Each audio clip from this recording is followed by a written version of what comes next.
Miss Martin Muses. Welcome to Miss Martin Muses, where we muse upon what makes me laugh, makes me cry, makes me happy, makes me sad, or just really ticks me off.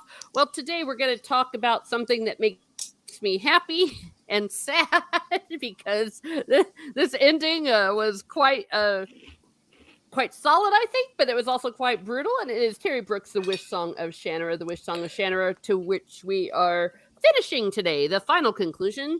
It's always bittersweet for me whenever we finish a trilogy, but here we are. And once again, I am joined from a similar state in which I live from the one, the only Queen, Rennie. Good morning, Teresa. How are you? Hey, I'm doing good. I finished this book yesterday over my lunch break. I was traveling and then I got out of, everything was crazy. So I was able to finish it. And I'm sitting there in the Starbucks going, what the fuck? It's like, what's wrong with that? I hate my life. But we're gonna definitely talk about this a lot. And look, Jacob also just finished reading it 10 minutes ago. Well, thank you. Here we go. Thank you, Jacob. You have been with us on the whole journey. Always great to hear from you. Absolutely amazing going on this journey with you as well. And speaking of being on the journey all the way from the future, and a very cold place, the one, the only, the Squirrel Knight himself, Steve Kenobi. Hi, how's the future? Snowing again. Fucking snow everywhere. And I'm eating dinner because it took longer to make than I thought it would. So I'll be talking with my mouth full. Well, that's not unlike Kamala Harris. Oh no! Well, was it the fish? I think it's fish cordon bleu that he's having. He described it to me. So yeah, because she's obsessed with stuff I eat. Well, I'm not obsessed. I just ask. It's because you only eat cabbage yourself. I don't only eat cabbage. It's like, excuse me for living. Hey, my blood sugar is absolutely perfect. Everything is perfect about me. So screw you. Oh, well. Yeah. You had a half a grape for breakfast, so. No, I didn't actually. I had poached eggs. Jacob Ironside's phone. Computer's down, so I'm on my phone. Oh, okay. Well, no, I mean, but I also like it because Steeg also gives really good recipes. Like some of the things that you'll see on my channel, they're from Steeg. So there. Yeah. So we enjoy food here at Miss Martin Muses, and on Conan we had a very bad food incident because we always ask Steeg, what we're eating and how does it taste, and then he rolls, and unfortunately he rolled a 1 and then a 2. And we all vomited. It was terrible. Well, not all of you. You did. Yeah, because my fortitude roll was low. Oh, yeah, we started talking about vomit, and then Rennie takes off. Yeah, so me and one of our NPCs vomited, and then the others just felt sick. But yeah, that's what happened. So, Rennie's got a few technical difficulties. Be right back. Yeah, I saw that in the private chat. No worries. Hey, thank you for everyone coming in. If you haven't read the Wishsong of Shannara or any of them, please do so. They are very good, and I will be keeping all of them, these book club things, on playlists. We have the entire Lord of the Rings trilogy, The Hobbit, and the Silmarillion, including the Akelabeth, as a live stream. We also have the Shannara books, and then we're going to start with the Magician Apprentice. So if you want to start getting that book, we're not going to begin until April. We're going to take a few weeks off. So if you want to start reading Magician Apprentice, please go ahead and do so, and just start reading. Just go for it, because I couldn't put those books down. They're just amazing, and they're also about ready to be butchered by the people of the Lucasfilm storybook fame. So, yuck. Yeah, so read the books before they get destroyed. Let's see. Jacob Ironside says, "I think it's a bad power cable, or hoping it's a bad power cable." Yes, we endorse bad power cables because that doesn't mean you have to get a whole new computer. Uh, but yeah, Jake has been doing a lot of really fun movie reviews on his channel on Tuesdays. So I had the pleasure of being on for the Close Encounters of the Third Kind, as well as the what was the other one? Princess Bride. Princess Bride. Good times as always. I think I swung by and said hello for a couple of those. Yes, you did, and I think you even behaved yourself. I don't remember. I don't recall. Yeah, Probably no. didn't. Oh, alrighty. Well, let's just throw this out there. Obviously, there will be spoilers, so be aware. And these are always spoiler discussions. And wow, what an ending, Rennie! My gosh, what'd you think? Yeah, so I I do a twice over read through, so I finished it around Tuesday or Wednesday, and then I read through it again as quickly as I could to be ready for today. And yeah, I was just like, okay, some things went the way that I thought they would, and some things didn't. And I'll tell you guys how I feel about the ending more towards the ending, or when we get to that point here on the stream. But I will say that out of the 3 books, this is definitely my favorite of the 3. I will say that. Ooh. Terry Brooks knows how to end the story, Mhm. because this is the end of a 3-book story, really, right? Yeah. See, I don't want to give too much away, but I think that's something he needs work with, is his endings, and I'll tell you why when we get to that point. Mm. I'll say that to you, that I wanted more of a denouement. We needed like look at what J.R. Tolkien did. He gave Yeah. us every last possible goodbye in the books, and I loved it. I absolutely loved, because I Keep in spent so mind, much though, time. this is 3 books out of 40. Well, that's true, but still. But we're not going to see these characters, because he even said that this stuff's all going to pass into Well, memory. Al-Anon and someone else. Oh, I know, but not Bryn and Jer and all of them. Well, yes, in the manga that I sent you. But I know that. I thought, well, I don't want to give any spoilers away before we get to the Al-Anon part that I was going to say, but are you sure we're going to see Al-Anon again? Yeah. Okay. Well, I mean, you would know. Because he's on the cover of the next book. Oh, okay. That's interesting, because didn't sound like it. He's in the water.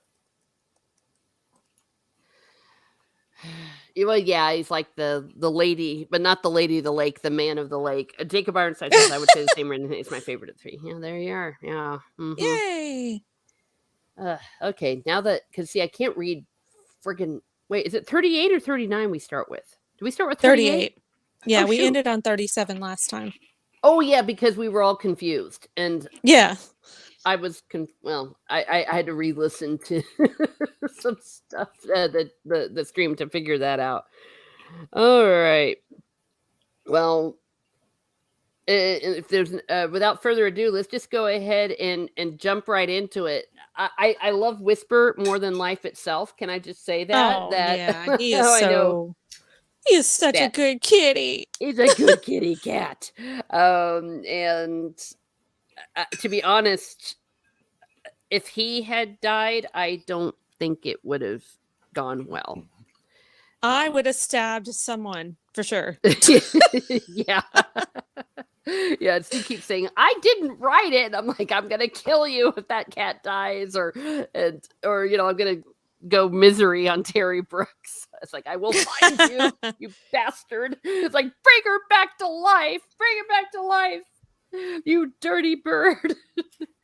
By the way, that's a joke. I'm not actually threatening himself. You dirty birdie. Yeah. Yeah. So in any case, wait, did we end with 38? We ended with 37 last time, but I read through 38. Yeah.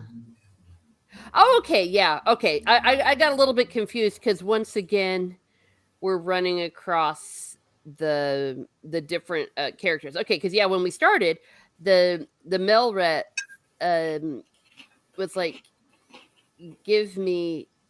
Oh wait, am I on the right? Is 38?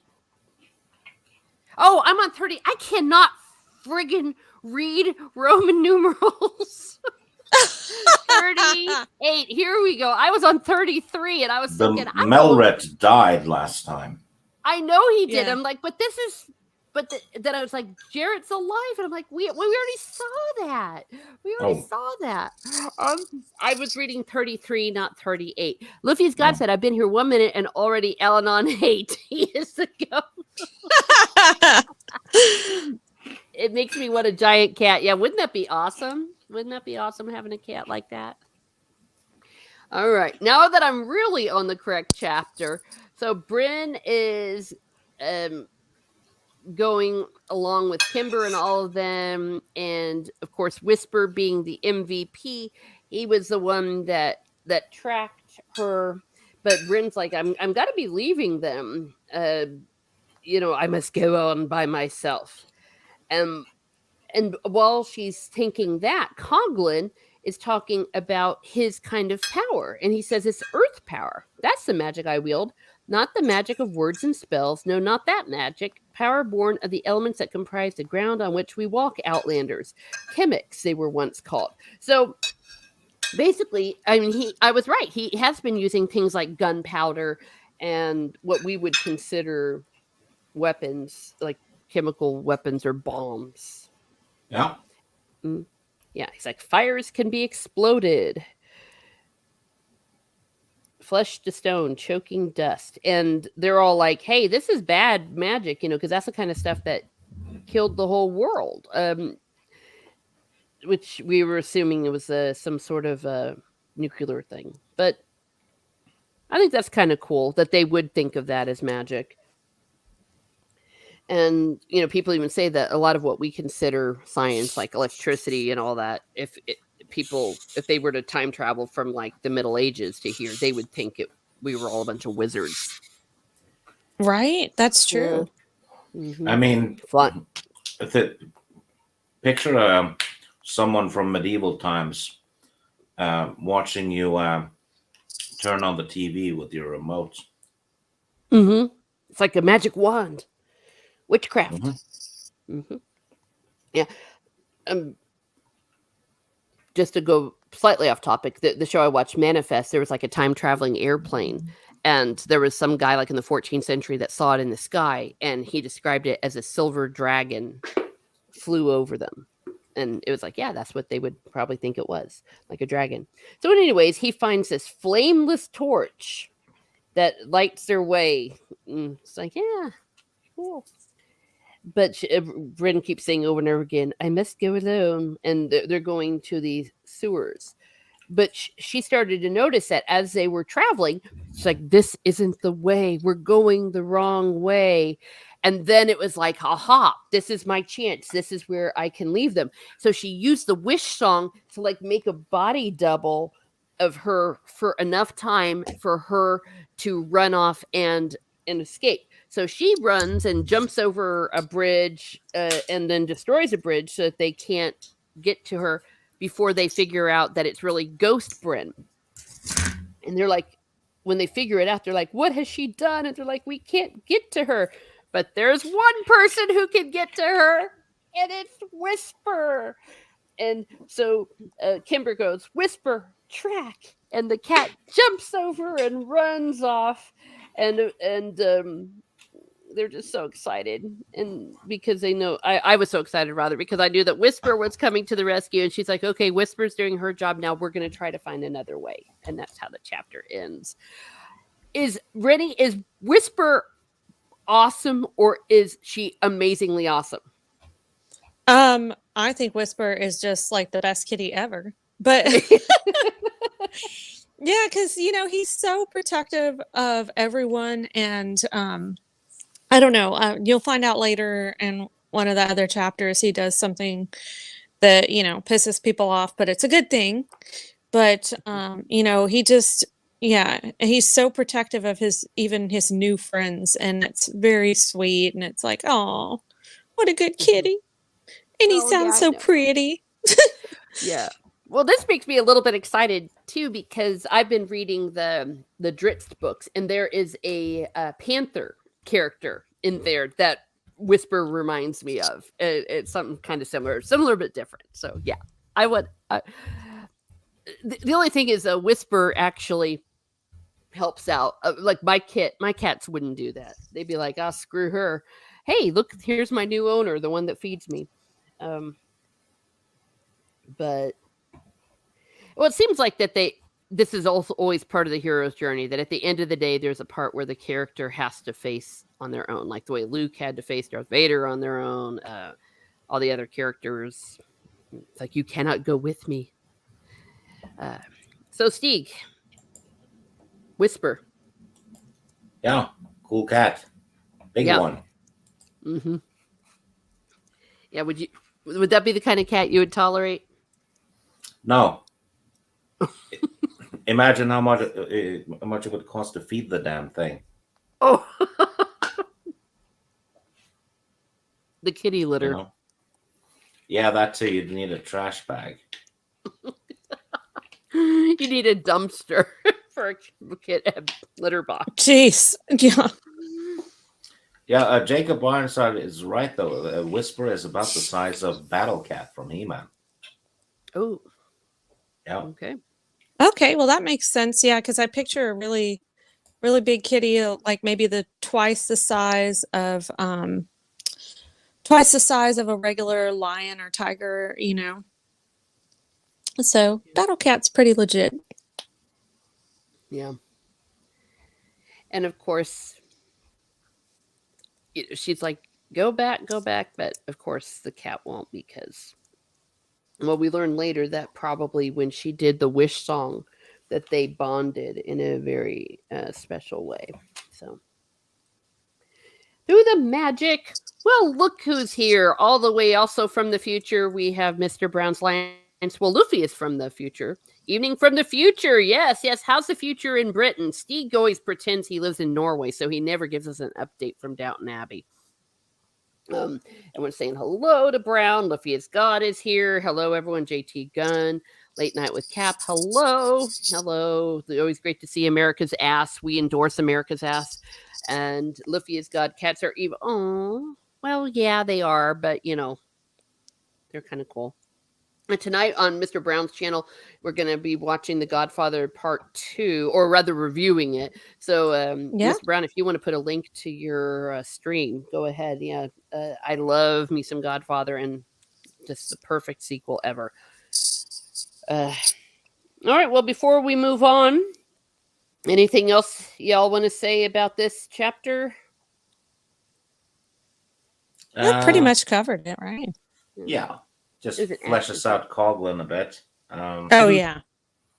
I have some things to say about him after the final chapter. Cool.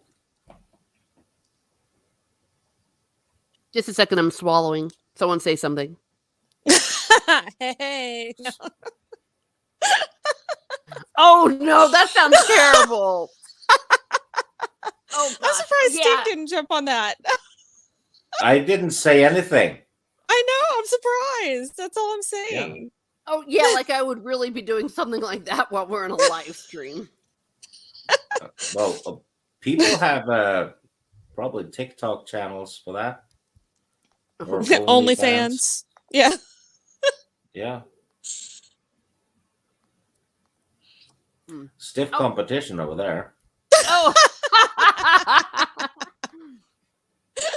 No. Oh, we have a report from the future. Mr. Brown Alliance, still daylight, dry, and chilly. Dirty Rennie. Yeah. Unfortunately, yeah. We lost 2 viewers. They pop in and they're like, oh, okay, we're out of here. No. Oh, it's probably because you swallowed them. Oh. Oh. Now we love all our viewers and the people popping in, but I always think it's funny. It always seems right when something like that happens, and it's like, oh, okay. Oh, by the way, check and make sure y'all are still subbed because we actually have a confirmed someone being unsubbed, and that was Rennie. She was unsubbed from my channel. Yeah. So I resubbed this morning. Yep. So please resub. Yeah. So it was really neat. It was like, wow, I gained a sub this morning. It was Rennie. JT Gunn says, I was MSM. I thought you were so innocent. Or wow, Miss Martin Music, I thought you were so innocent. LOL. I try. Yeah, I just don't know. I just don't know anymore. It was an egg, okay? Because I'm still eating my poached egg here. Link to the Godfather. Oh, thank you, Rennie. Thank you for doing that. Yeah.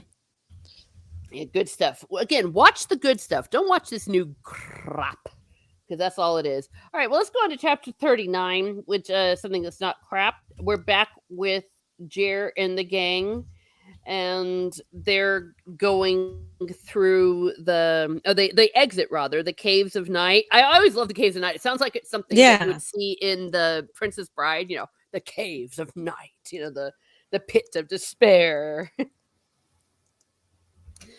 Oh my gosh, Luffy is God. Maybe it's because of all the Al-Anon hate from Rennie. YouTube is Team Al-Anon. Rude. No. Rude. Yeah.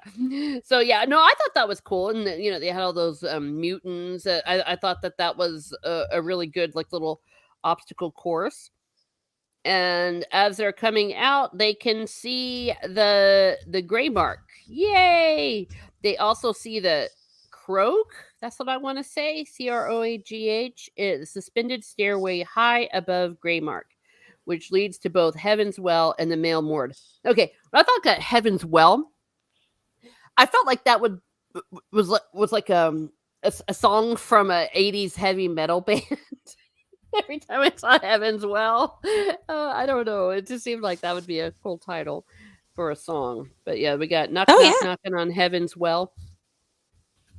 And let's see then what happens.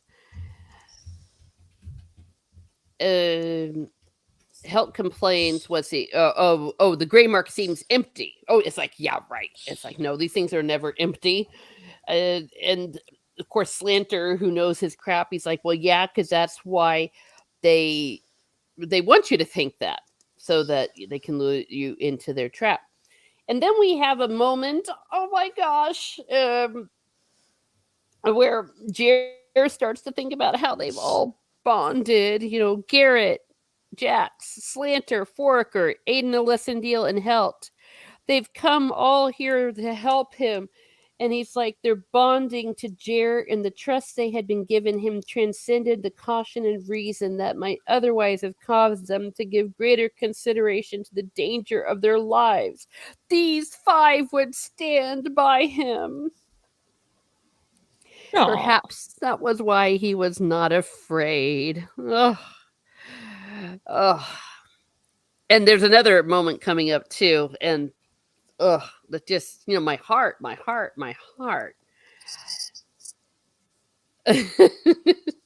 Boomer. I'll show you a boomer. We're all boomers now. So as they continue on, now that I like the way Terry Brooks pauses now and then. It's like, okay, let's have a human moment here. Gosh darn it. I just love all these characters so much. So going back through it,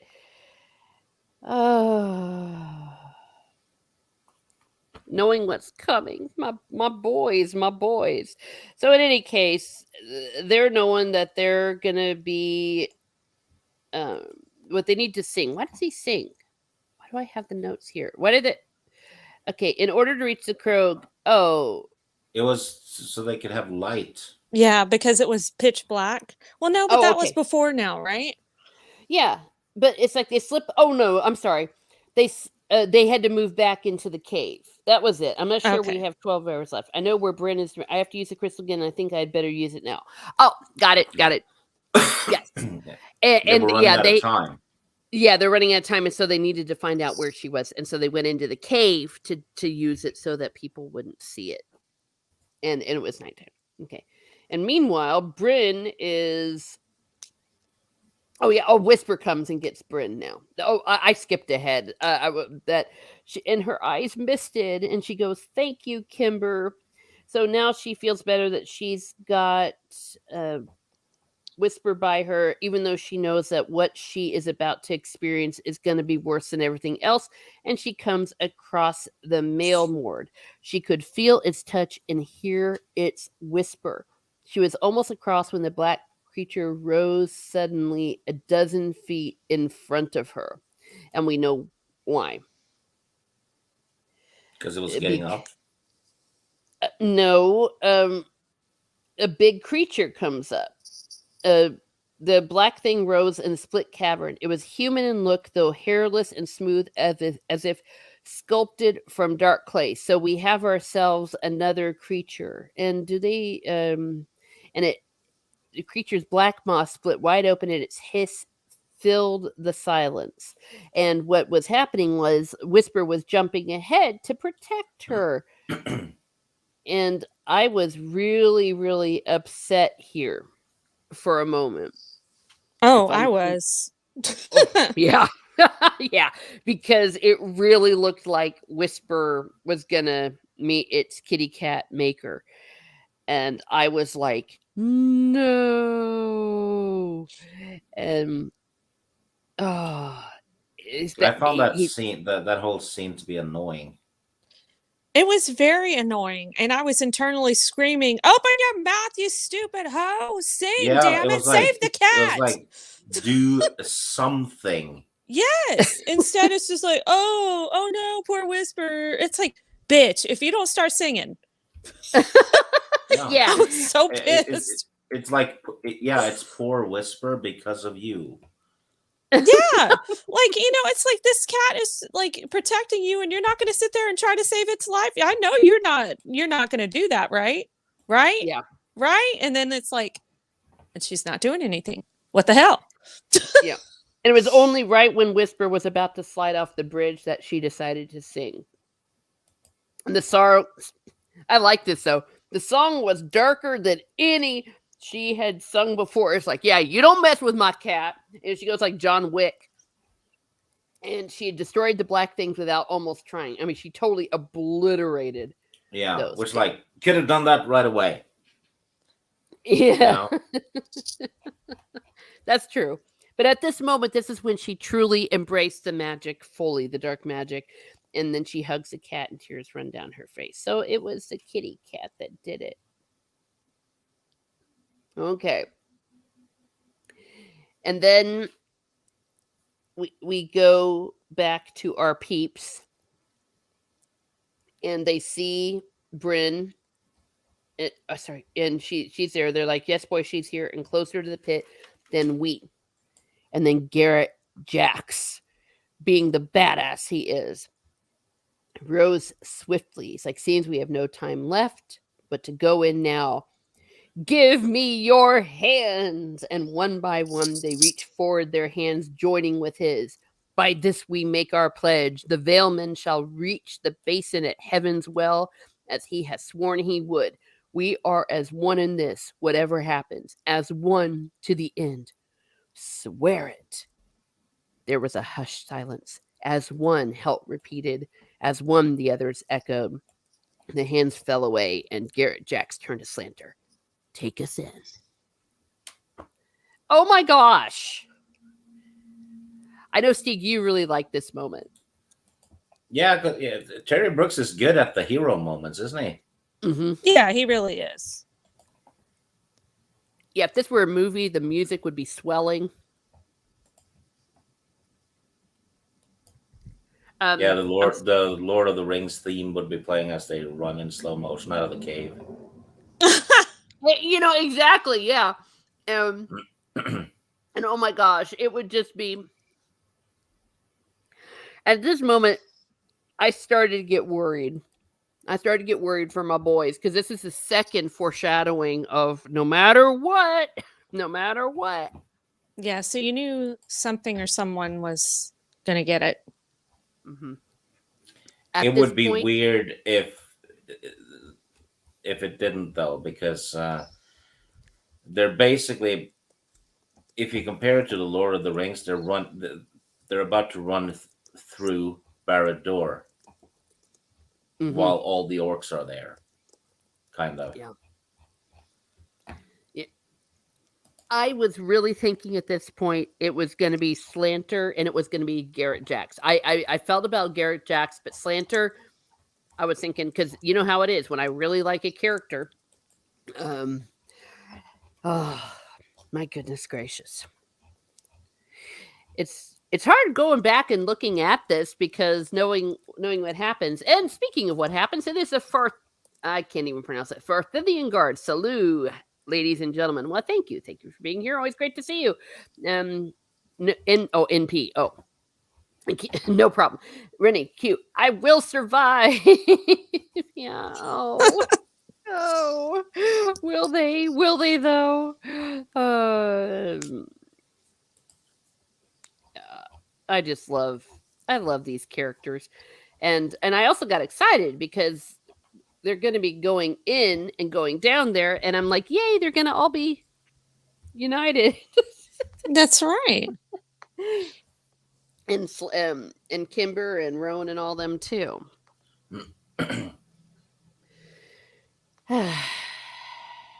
All right, well let's keep this party going because it's only gonna get worse. I just basically read these almost as one, and the only reason I stopped was because I had to go on a friggin' airplane, and I don't read well on airplanes, so it was just like one big long chapter that I just nature forced me to stop, and then oh, I'm just still so devastated. So anyway, so we're going to chapter 40, where our boys, Jared and his companions, make their way through the cellars of the Grey Mark, and then here it comes, kids. This giant bat-like creature comes and attacks Helt, and they're all like, or Jared's all, oh, well, he's scratched up, but he's okay, and I'm like, No, well, it fucked him up royally though, because his face and everything yeah, was all Yeah. but swollen. He was scratched and swollen and bleeding and stuff. Like, no, no. yeah. But at first I was like, but he was okay. And he's like, he's hurt, but he's okay. And then he even goes, they're just scratches, it's nothing bad.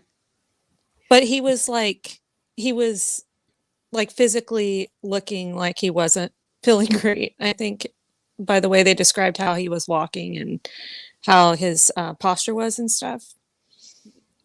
Yeah, it says he was wincing with pain and came to his feet with an effort. Yeah. Oh, and then there was an uneasy look in his eyes. And I'm like, Yeah. fudge. Fudge. Yeah, like you're saying, Jacob. No, not that. Oh, and look who's here. From the Irish side of the future. Hello, Potato Revan. Yeah, I've been following y'all going on over there. I'm gonna try to get my buttocks over there eventually because I want to take a harp class actually, but that in the Oh. Whale Talked. Yeah, it's a good excuse to go there, and then I can put that on my resume. Because I have an Irish harp, I just play it like crap, and then it's also in the Irish speaking area. But I don't know if I'm ever going to get back over there where the planet is right now. I'll be flying over the Atlantic and hit a Chinese spy balloon or something. You could always go by boat. Yeah, that takes a long time though. I don't know I if they have know. a big enough dock, or do they?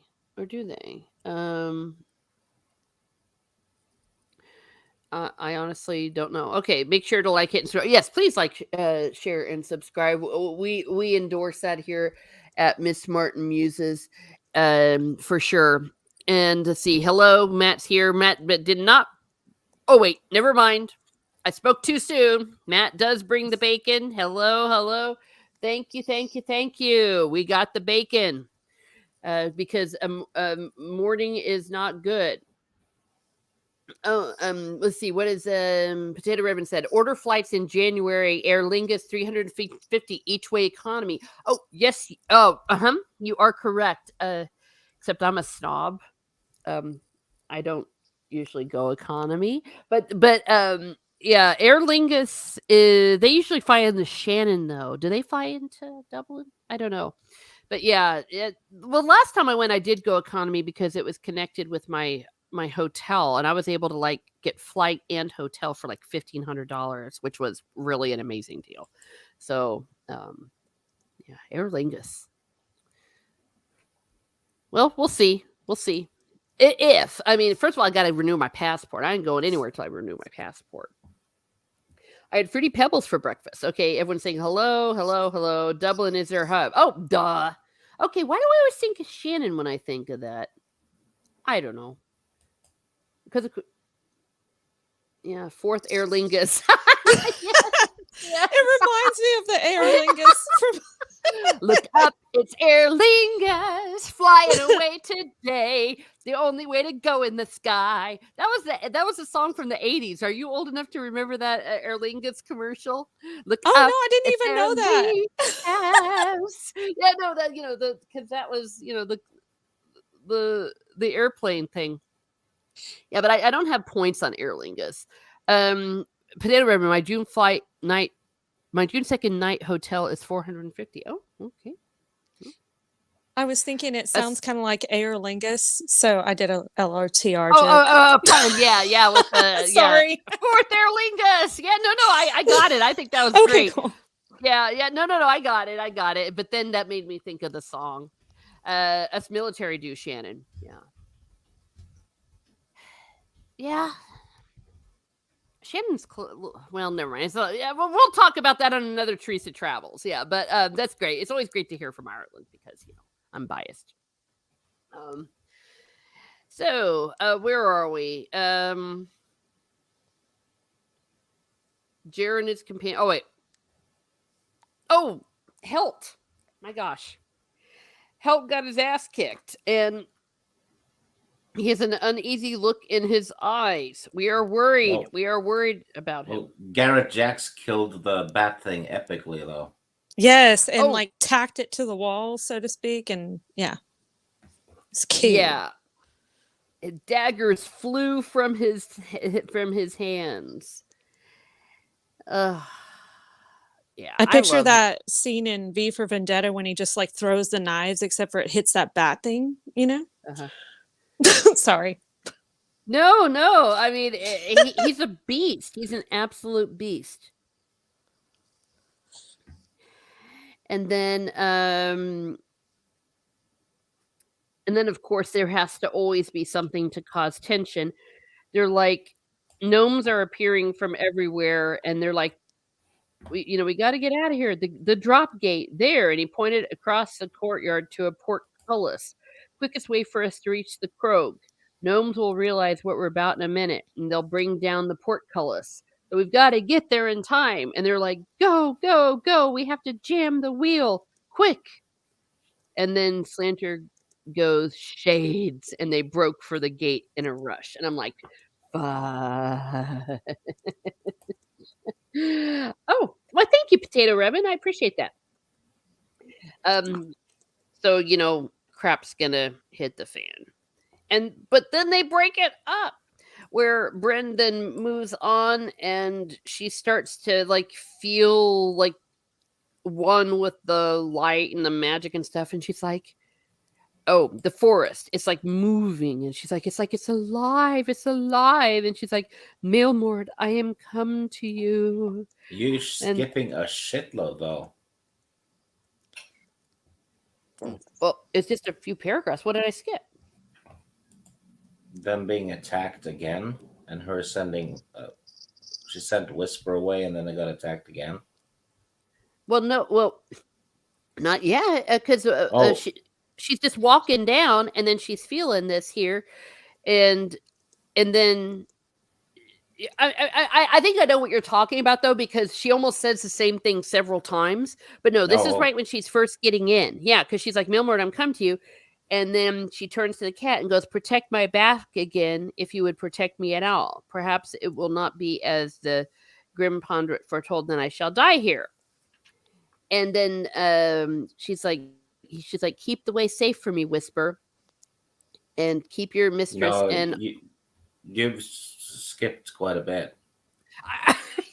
I'm not. It's right in front of me. What am I skipping?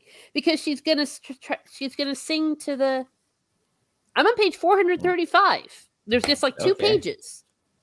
Okay. I'm just saying. I don't. Because she's gonna sing to the cat that she doesn't want to come with her. And so she sings to it and tells her to go back to Kimber and all them. And she says goodbye. She thought of Al-Anon then and wondered if he could see her. Perhaps he might in some way be with her. And then she starts down. And then that's the end of the chapter. Oh, I thought you had skipped to when, because you said she was going down. I thought you meant when she was going down into the forest thing. No, she was just seeing it and seeing it was alive. I mean, it says she's going down, but she's going to be going down for a very long time. Yeah, but this is where she's singing to Whisper to go back. Yeah. My next year should be Harry Potter. No, yeah, no, it's actually going to be Magician, but yeah, Harry Potter's good. And then that's the end of the chapter. So it ends like right in the middle of the action. We know that they're running for the gate, and that she sings to Whisper to go and leave her alone. And then that's the end of that. A very, very short one. Let me see. Is there anything else? Yeah. Oh, I just don't like this because it's just not one long defeat. Do Rennie sing to her cat? Oh, does Rennie? Do you? I sing used to. The cat? I used to, Aw. yeah. Oh, I mean, it would be not much that I listen to that I can actually sing, because I actually listen to a lot of like metal and gangster rap. So, not too Oh my much you can gosh. sing in those. But yeah, What a nightmare. I know. I read it like that potato. Look, it's not Brian. Bit late, but I made it. Brian! Hello, all. Yes, hello. Yes, not Brian. I think I'm going to be seeing you tonight too, probably for the Godfather 3. Yeah. So now we move on to chapter 41. I mean, unless there's anything anyone wants to say before we move on. Chapter 41 was rather epic. Yeah, and in terms tear of events. jerking. Yeah. And we're all like, boo hoo. But, well, first of all, it starts off with the gnomes and all them, and it becomes like this big maelstrom. It's like time fragments. But check this out. Garrett Jax leads the charge. He was like a black-clad dancer, all grace, power, and seemingly effortless motion. Gnome hunters, gnarled and worn from countless battles, threw themselves in front of him, their weapons backing and cutting with lethal force. They might as well have been trying to contain Quicksilver. None could touch the weapons masters, and those who came close enough to try found in him the black shadow of death come to claim their lives. How cool is that? Rennie, is that cool or is that really cool? It's actually pretty cool. Garrett Jax is an awesome character, and it's got to take something just insanely overpowering to take him down. So this man has confidence, but he's also competent. And yeah, I love how he takes charge and just starts kicking butt. So like a dancer. Rain raps to her cat. Oh, Rennie rap. I'm assuming. Please don't. Oh gosh. No, I do not rap to my cat. Probably No, would not because sound good doing that. yeah, because Renee's grammar is too perfect for that. Oh no. Yeah, I don't really talk um very slang, so or Mhm. I don't speak a lot of slang, so that's correct. Yeah. Well, a person who wasn't I'm I'm rapping. I'm I'm bad at slang too. I didn't know what "hit me up" means once. Yeah, I know the ESL incident. Um, but in any case, Jer is like, yeah, yeah, look at us, we're badass, and then boom, he gets hit by an arrow, and I'm like, no. Um, so he was hurt. He thought in disbelief, and he staggered forward under a Slanter's guidance. I just love the way Slanter is there all the time. And then meanwhile, Garrett Japp leaps forward, and the drop gate was still coming down though. And Foraker goes, Garrett.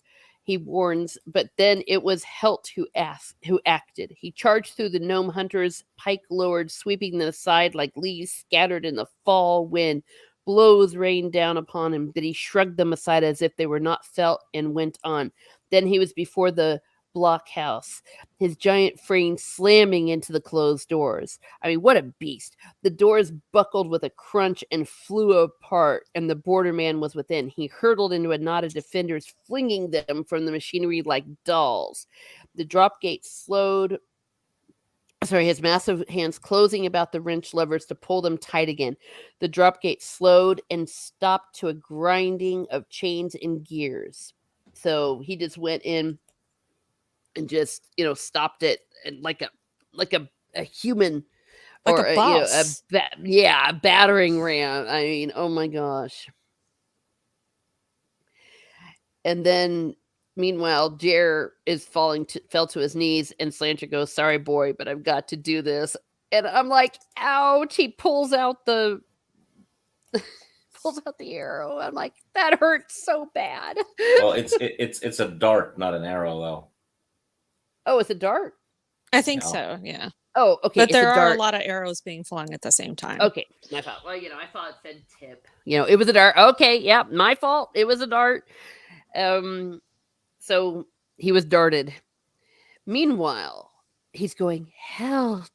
And he realized then the borderman's intent. Oh, because Helt was still within the blockhouse, and he's because he pulled the levers, and the drop gate started down, and the borderman was making no attempt to come after them.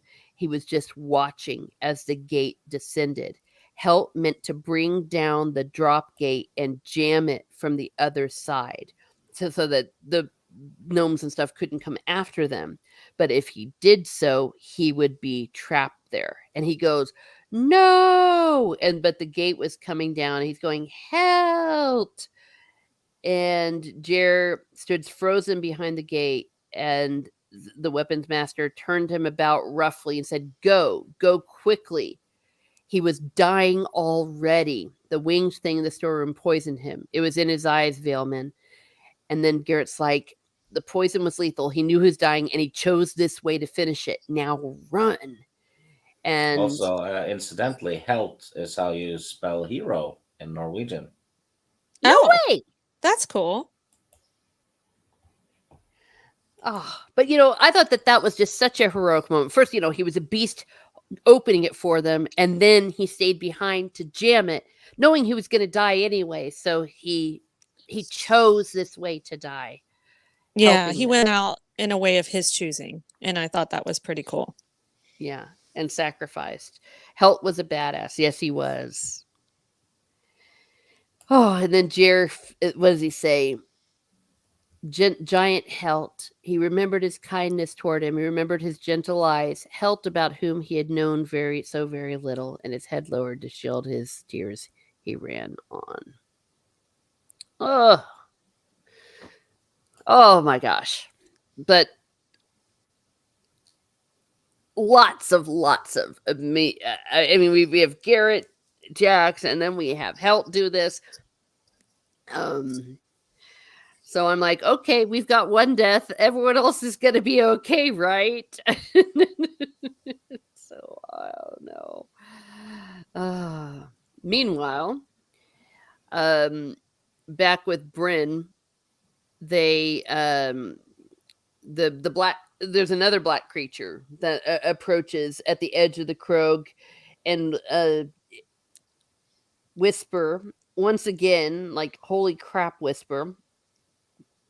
As something was coming down, claws scraped against the rock. And Whisper was, when the monster was less than half a dozen steps from where he crouched, Whisper sprang and hurtled into the black thing. And just, a frenzy of limbs and trailers. And it was finally he killed it, and Whisper backed from the Krog, ears flat in a mixture of fear and hatred. Then a new sound brought him about. Whisper's saucer's eyes blinked and narrowed. It was too late to hide. They had already seen him. Soundlessly, he turned to meet them, dark muzzle drawing back. So there's even more black figures. So I'm starting to worry about Whisper now, because we just had Helt face all these creatures, and sacrifice his life. And now Whisper is, he knows he can't hide, and that there's more Mordwraith approaching. Well, mutants. Yeah. Oh, they were mutants. Oh, sorry. Dang, now Yeah. I can't keep these creatures straight. Yeah, No, sorry, Steve. No, Yeah, go ahead. It's not mutants, it's mutants. So they're not being attacked by the X-Men. That would be really cool if they did, though. No, just kidding. Yeah, Be kind of cool if blackface Magneto joined the party. I'm just telling you. Yeah, that's the crossover we never knew we wanted. I don't know about you guys, but I got very bad anxiety at that moment. I was like, if this poor cat has to go through a lot more of this crap just for this girl that doesn't seem to really appreciate it, I'm going to be really mad. If that had happened and you DM'd me, I would have gone, meow.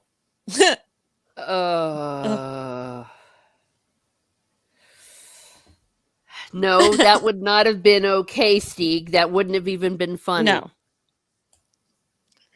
Whisper's a good kitty. Damn right he is.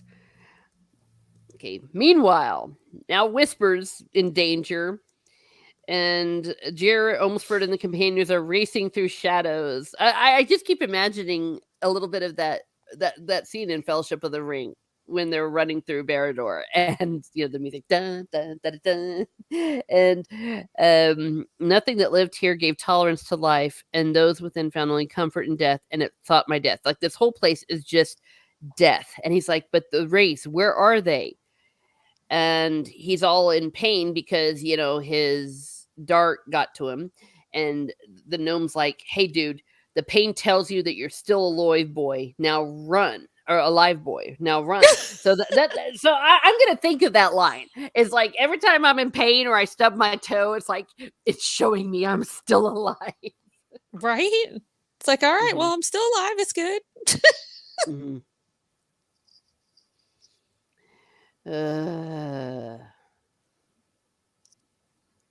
And then, oh gosh, I just love the way Slanter at every step is with him. It just and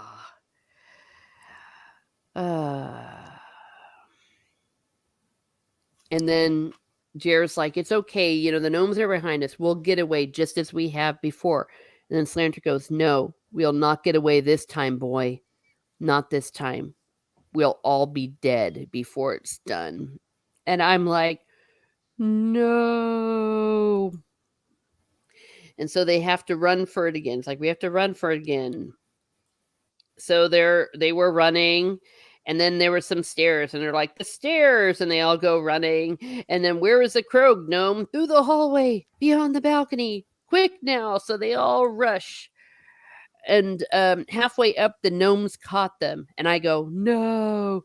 The dwarf and the elf turned to fight. Slanter pulled Jared down a dozen steps further on to shield him. And so they're all sitting there fighting. Garrett Jax is fighting. And then Forker went down, his head laid open to the bone by a deflected blade. He struggled to rise, blood streaming down his bearded face, and Elaine leaped to his aid. For an instant, the young elf held its attackers at bay, but a pike pierced his sword arm, and his guard dropped. One of the gnomes brought a mace down against his leg. The elf toppled over, and with a scream of pain, the gnomes were on top of him. Ugh. And then he's like, for an instant, it appeared as if they were all finished. But then Garrick Jax appeared once more, and he's just attacking and flinging them back. And the gnome hunters are dying in astonishment before they even know what hit them, who killed them. And then Forker stumbled over to Adane, who's writhing in pain and feeling his leg. Smashed, he breathed softly and exchanged a knowing look with Garrett Jax. And I'm like, no, you bastards. Because how can he escape with a smashed leg? That mace got him. And then Forker's like, help me get him up. And Adane goes, leave me. You have to. Take Jer to the crow. Go quickly. And Jer's like me going, no. And he's like, Jer, we pledged it. Whatever happens, you must reach Heaven's Well. I can no longer help me. And then Forker goes, what he says is true, Ohmsford. I think I've maybe gone as far as I can too. That sword cut has left me too dizzy for long climbs. The three of you, go on. I'll stay here. Well, because, he's losing blood and he got hit to the head. And then... Yeah, because didn't it say, cut to his skull or something? Yes. Yeah. Down to the bone. Probably has a heavy concussion. Yeah. Yeah. He says, I'm too dizzy.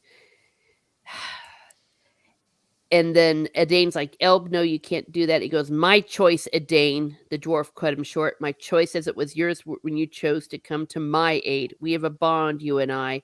A bond shared by elves and dwarves. We always stand by each other. It's time for me to honor that bond. Oh. And he turns to Garrett. This time the matter of my staying is not open to argument, Garrett. And Forker goes, hurry now. Take Ohmsford and go. Garrett Jax hesitated only a moment, nodded, and reached out to grip that of the dwarf. Good luck, Forker, and you. And then his dark eyes met the gnome momentarily, and wordlessly he placed an ash bow, arrows, and the slender elf blade by Adane Elisindil's side. In his own hand, he gripped the double-edged axe. Go now, he said, and without turning, his black-bearded countenance fierce and set. And then Slanter goes to Jer. Come, boy, very quietly. And rough hands fastened on the Veilman's good arm and propelled him along the balcony. He glanced over his shoulder to where Forker and the Elven Prince waited at the stairway's edge. Neither looked toward him. Their eyes were on the advancing gnome hunters. Oh my gosh. Stieg, I just can't... This was devastating. It was kind of interesting last time when the two of you went, yeah, at least he's not killing off main characters in this book. That's refreshing. And I was sitting here, yeah, famous last words. It was so sad. Yeah. One thing that I don't know if you guys felt the same way I did, and I understand that Slanter's a gnome, but I just felt like the party didn't give him any respect. And I think Garrett Jax maybe a little bit, and of course Jer, but I just think that everybody was just so not aggressive, but just very just... I think it has a bit to do with the gnomes in general. Yeah, but he wasn't like the rest of them. He was different, and you have to put that into account, and just, you can't just be like all like, oh, I'm just gonna, not give him a chance because he's a gnome. I mean, there's bad people in every sort of culture, right? But doesn't mean that every person from that culture is He bad, he right? So he did start off working for the moderates, though.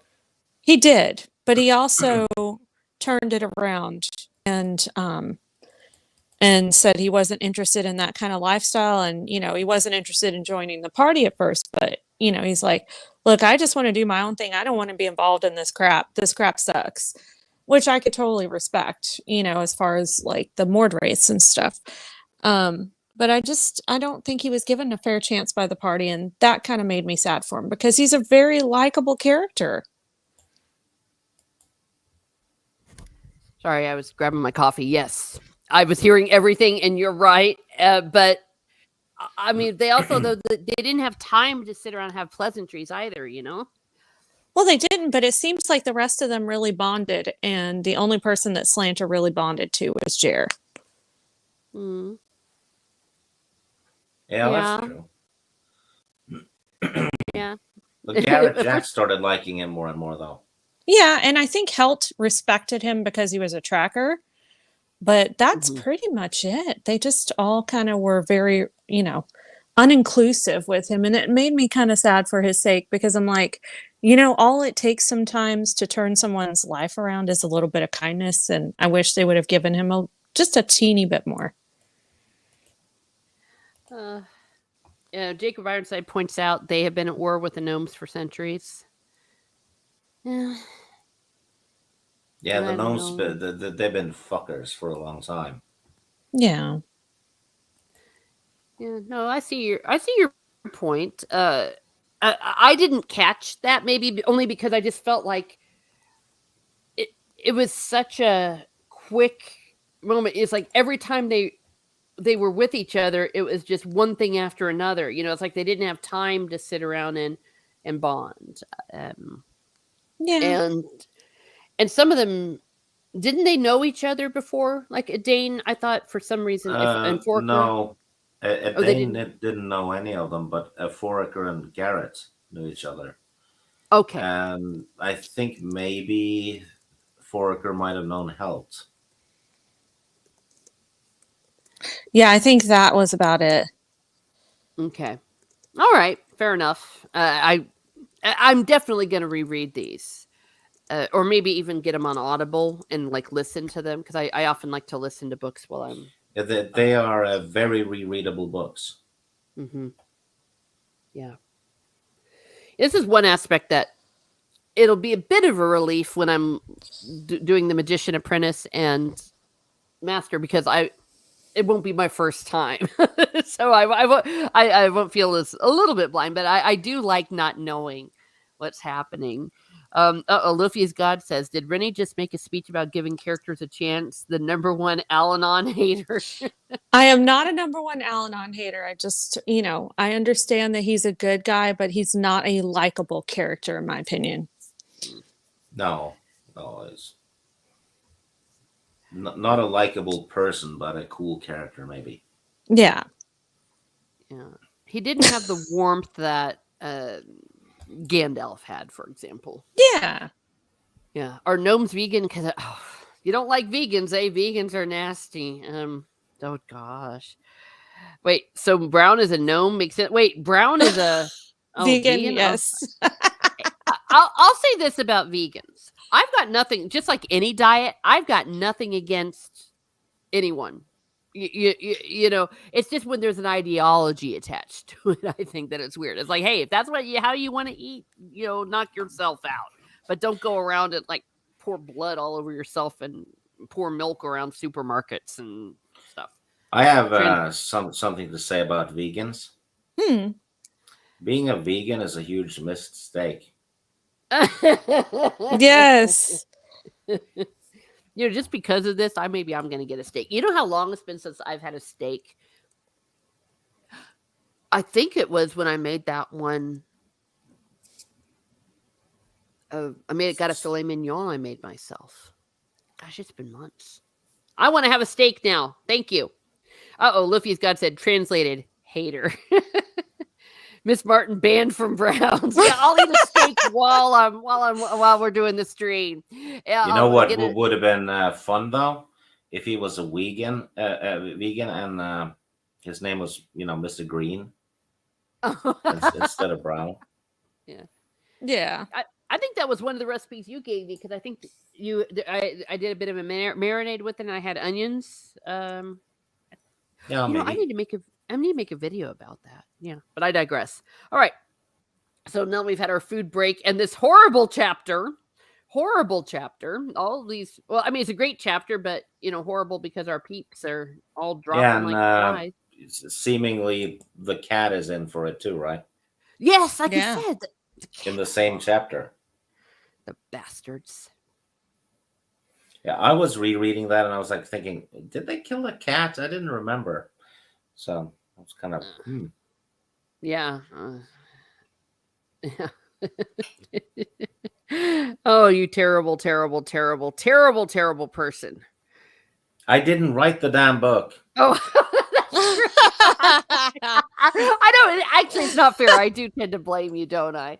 Well, because He's the one that though. made us read it. So therefore, that- anything that happens that we don't like is Steve's fault. There you go. You see? Thank you, Rennie, for You know coming to what's- my rescue.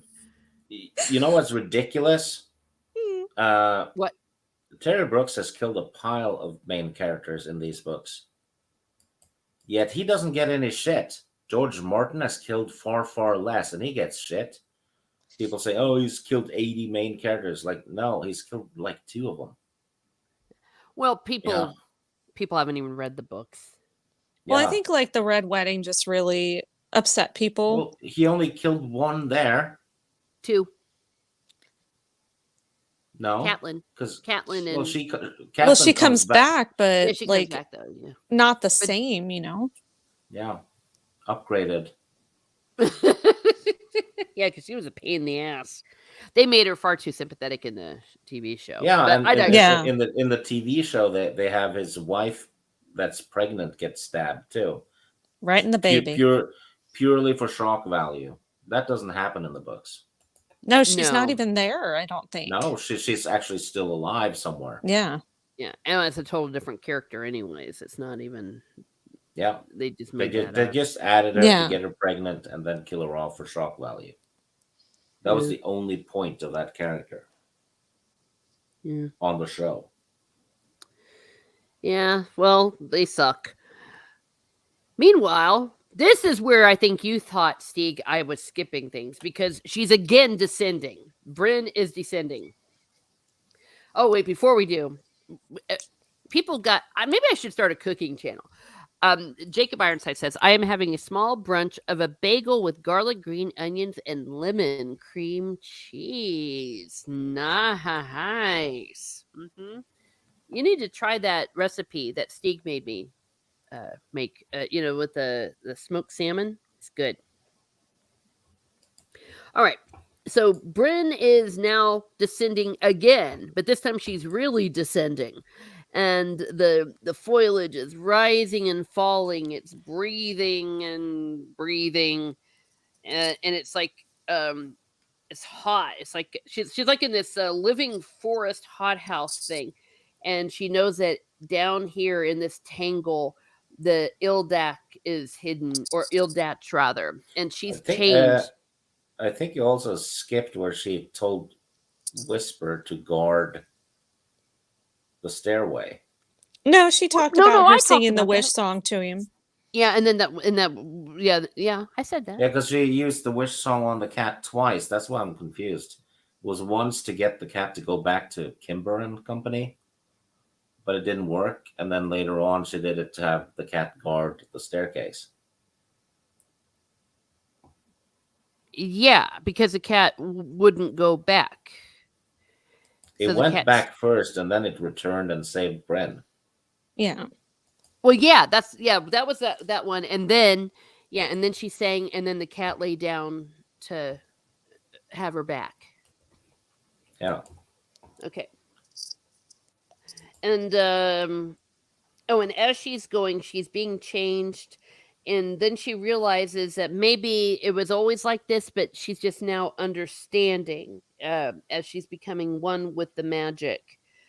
And as she's going down, she's like hearing the Grim Pond.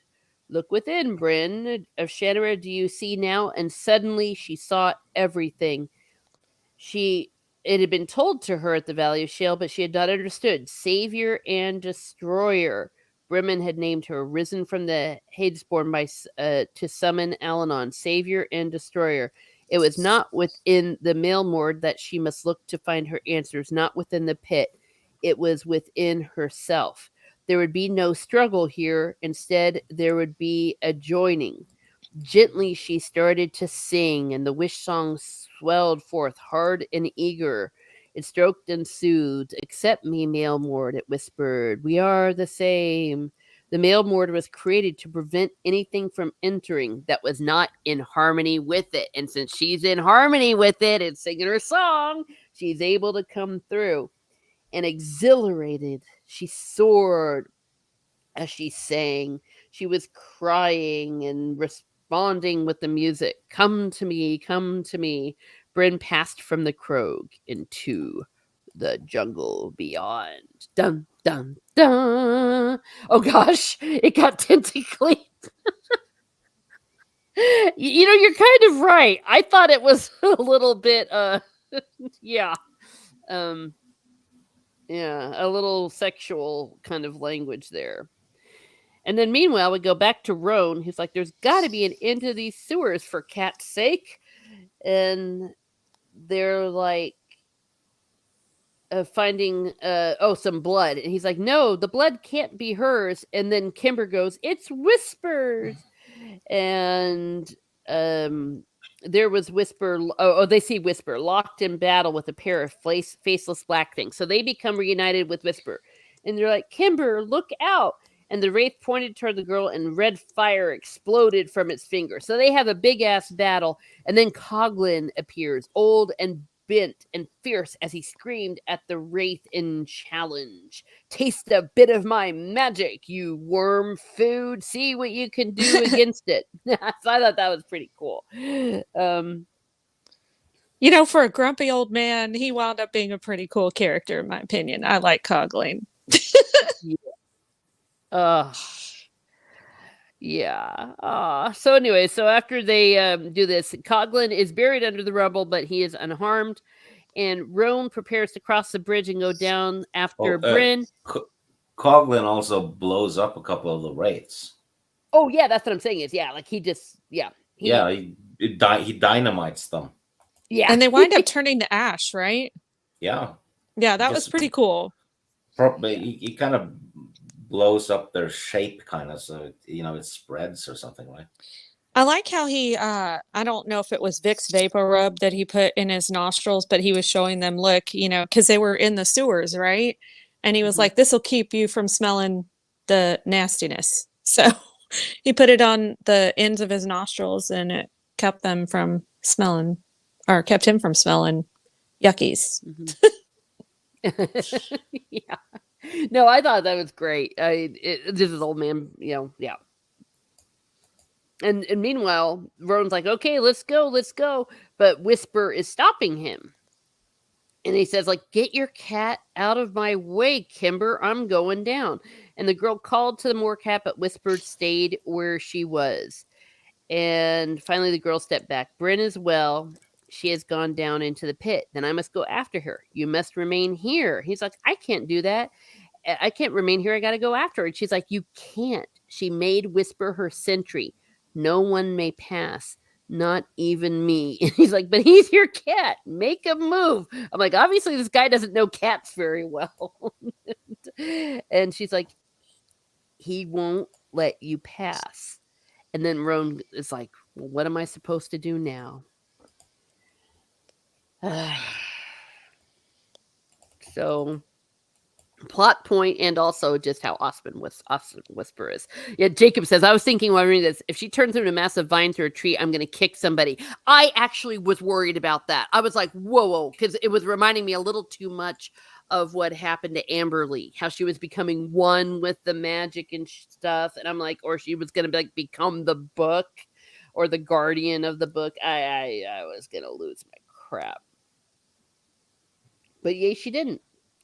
So meanwhile, Bryn is still singing and going on down, and it was as if she ceased to exist, made over by the magic of the wish song. All that remained of the one she once had been was that small bit of self she kept carefully within. All else was a child of the male Mord.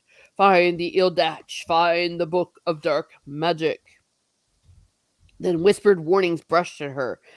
She remembered the past and Alanon once more. Beware. The wish song has a power like nothing I have ever seen. Use it with caution. And the figure of the druid receded and was gone. Dead now, she reminded herself. She called him back again, as if his reappearance would serve to remind her of something. He came, sweeping out of the mist, striding across the chasm that separated them. His strong hands came down gently to rest upon her shoulder. This is not a game you play, he whispered. Never that. Beware. But who am I? Tell me. And the wish song rose and swept in the jungle and all this kind of stuff. So she went back in, and she's back into nothingness. She was close now and saw a tower. The heart of evil is here, the Ildach. She went to meet it. Now, is this where I'm really stupid? Was that really Alanon coming to her, or was that like her remembering Alanon? I think that was her conscience or her subconscious or whatever, like trying to, be like, hey, don't be doing this. Mm-hmm. Yeah. Remember what Alanon said. Yeah, it's not Alanon. Okay, so it's like the memory of Okay, in there. Okay, Yeah, that's what I thought. Psychedelic vision thing. Mm-hmm. Okay, I just wanted to be because at first I was like, that's what I kind of thought too, and then I thought, well, maybe I just messed up because sometimes I don't understand what the frick is going on. So, yeah, this journey took quite a while. I remember thinking, enough already, girl, just get down there. So when she finally came to where she saw the Ildach thing, I was like, thank goodness. All right, enough already of the trees and the vines and the singing. And oh gosh, Jacob Ironside. And then she turned into a marijuana bush and everyone got high. Actually, that would be that would be a happy ending. Yeah, that would definitely be a happy ending. We would endorse that here at Miss well, no, wait. Technically, we would not endorse that here at Miss Martin Muses. Oh gosh. Hypothetically, we would endorse that at Miss Martin Muses. I wouldn't even know what to do. Okay. So 43. Again, I just feel like these are just one big chapter. And I did. I just sat at this point I was in the Starbucks on my lunch break and just reading through this. So wrapped in the music of her song, the Veil Girl passed through the tower's dark entry. And there's a hallway and all this stuff, and the powers of the magic is stirring within her, and almost of its own volition. Then the wish song went still. She entered the room and saw resting on an altar the Ildach, the heart of evil. So she crosses over, and the music of the wish song became a venomous hiss. So it wasn't so pretty anymore. Not so pretty. Oh gosh, now everyone's talking. Oh, gee whiz. Okay, yeah, no more marijuana. Yeah, we're well, technically, yeah, the Wishsong of Shannara. Yeah, that's a different book. So something that seemed kind of pretty and harmonious and all that is just reminding us that this is evil, hissing. That reminds me of like snakes and stuff. And the wish song died into a whisper is gone. Her throat constricted and sealed the music away. And then she hears the voice speaking to her. I've been waiting for you, dark child. As a baby from within its mother's womb, elven magic's child, we have touched spirit to spirit. And the voice was neither to a man or to a woman or something that was both. Where was the speaker who called to her? Know me, I am the Ildak. I am older than the elves, as old as the king of the silver river, as ancient as the word. Never has there been one such as you, Bryn. And I'm the druids born the warlock lord and the bearers of the skull. I was the power. So this is the power behind everything. And then, as if for her own volition, Bryn's hands carefully opened the book of the Ildak, and all the revelations come. The pages of the book slipped back again, the bindings closed, her hands fastened. It's like feel its touch of this book. It almost reminded me like of a Horcrux. You know what I mean? It's oh my gosh. I saw what you just wrote, Rennie. The book is evil. Yeah, but it was like alive. It was like the spirit of black magic. It's like, do you not see yourself? This is why you are joined. You are me. I am you. Lies. Bryn is thinking. But she really can't resist. And whisper what must be done with me. And then Bryn is saying, I must use you. So she's kind of being seduced by the book. But I think we knew that it was, oh my gosh. We knew that it was going to happen because it was kind of foretold. That was why the Jer had to go save her, because he would be the one that would be bringing her back. And dang it, did I lose my place? No, I did not. Meanwhile, Roan is like, enough is enough. Get that cat out of my way. And sword lifting, he started for Whisper, but in that instant, a deep shudder rippled through the mountain. And I'm like saying, hey, don't you F with Whisper. Roan, I will take your ass down. Yeah. And a line of shadows appeared on the stairway, and a bunch of Mordrays showed up. Get behind me, Kimber. And he brought up his sword. So again, we have like a battle now on 5, 6, 7. I don't know how many fronts we are at this point. Jacob Ironside says the book does this with everyone it comes across. Yeah. And even like the Wish song and all that cannot withstand it. I must use you. Oh dear, I think I'm gonna sneeze. Let's see, will I sneeze? I don't think so. Okay, it stopped. I am neither good nor evil, but simply a thing that is. And Bryn's like, don't listen. And meanwhile, she turns and looks, and there's a bunch of robed walkers slipping through the shadows like ghosts. They filled into the rotunds. The voice of the Ildak whispered again, destroy them. And she brought the power of her magic and caught the walkers in a burst of sound, and they simply ceased to exist. So she's like becoming this super weapon here, and she's loving it. And he's like, use me. It was like her body was not her own, and from within her, the power began to build. I'm like, enough already. Where the hell is Jer? All right, because I mean, isn't it that right that the book here is it using her? Is she using it, or are they fusing to become like a nuclear weapon? I mean, I don't know what. It's basically what Palpatine tried to do with Luke. Yeah, I feel like the. Right, go ahead. Sorry. No, go ahead.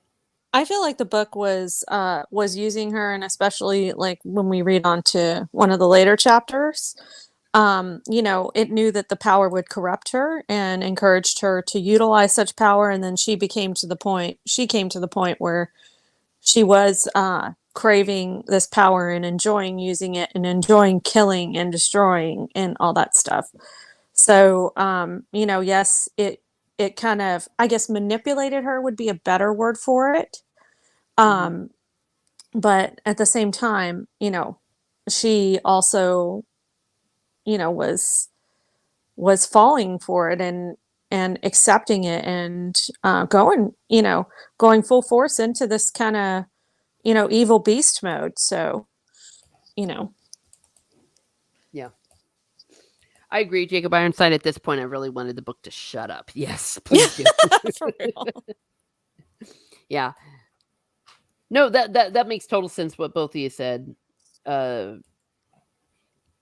Meanwhile, dun dun dun, chapter 44, we go back to Jer, And now we've only got 3. We just got Slanter, Jer, and Garrett, and they reach Heaven's Well, and Bryn, the king of the Silver River, had promised him that he would find a way to give Bryn back to herself. And like, well, enough already, do it.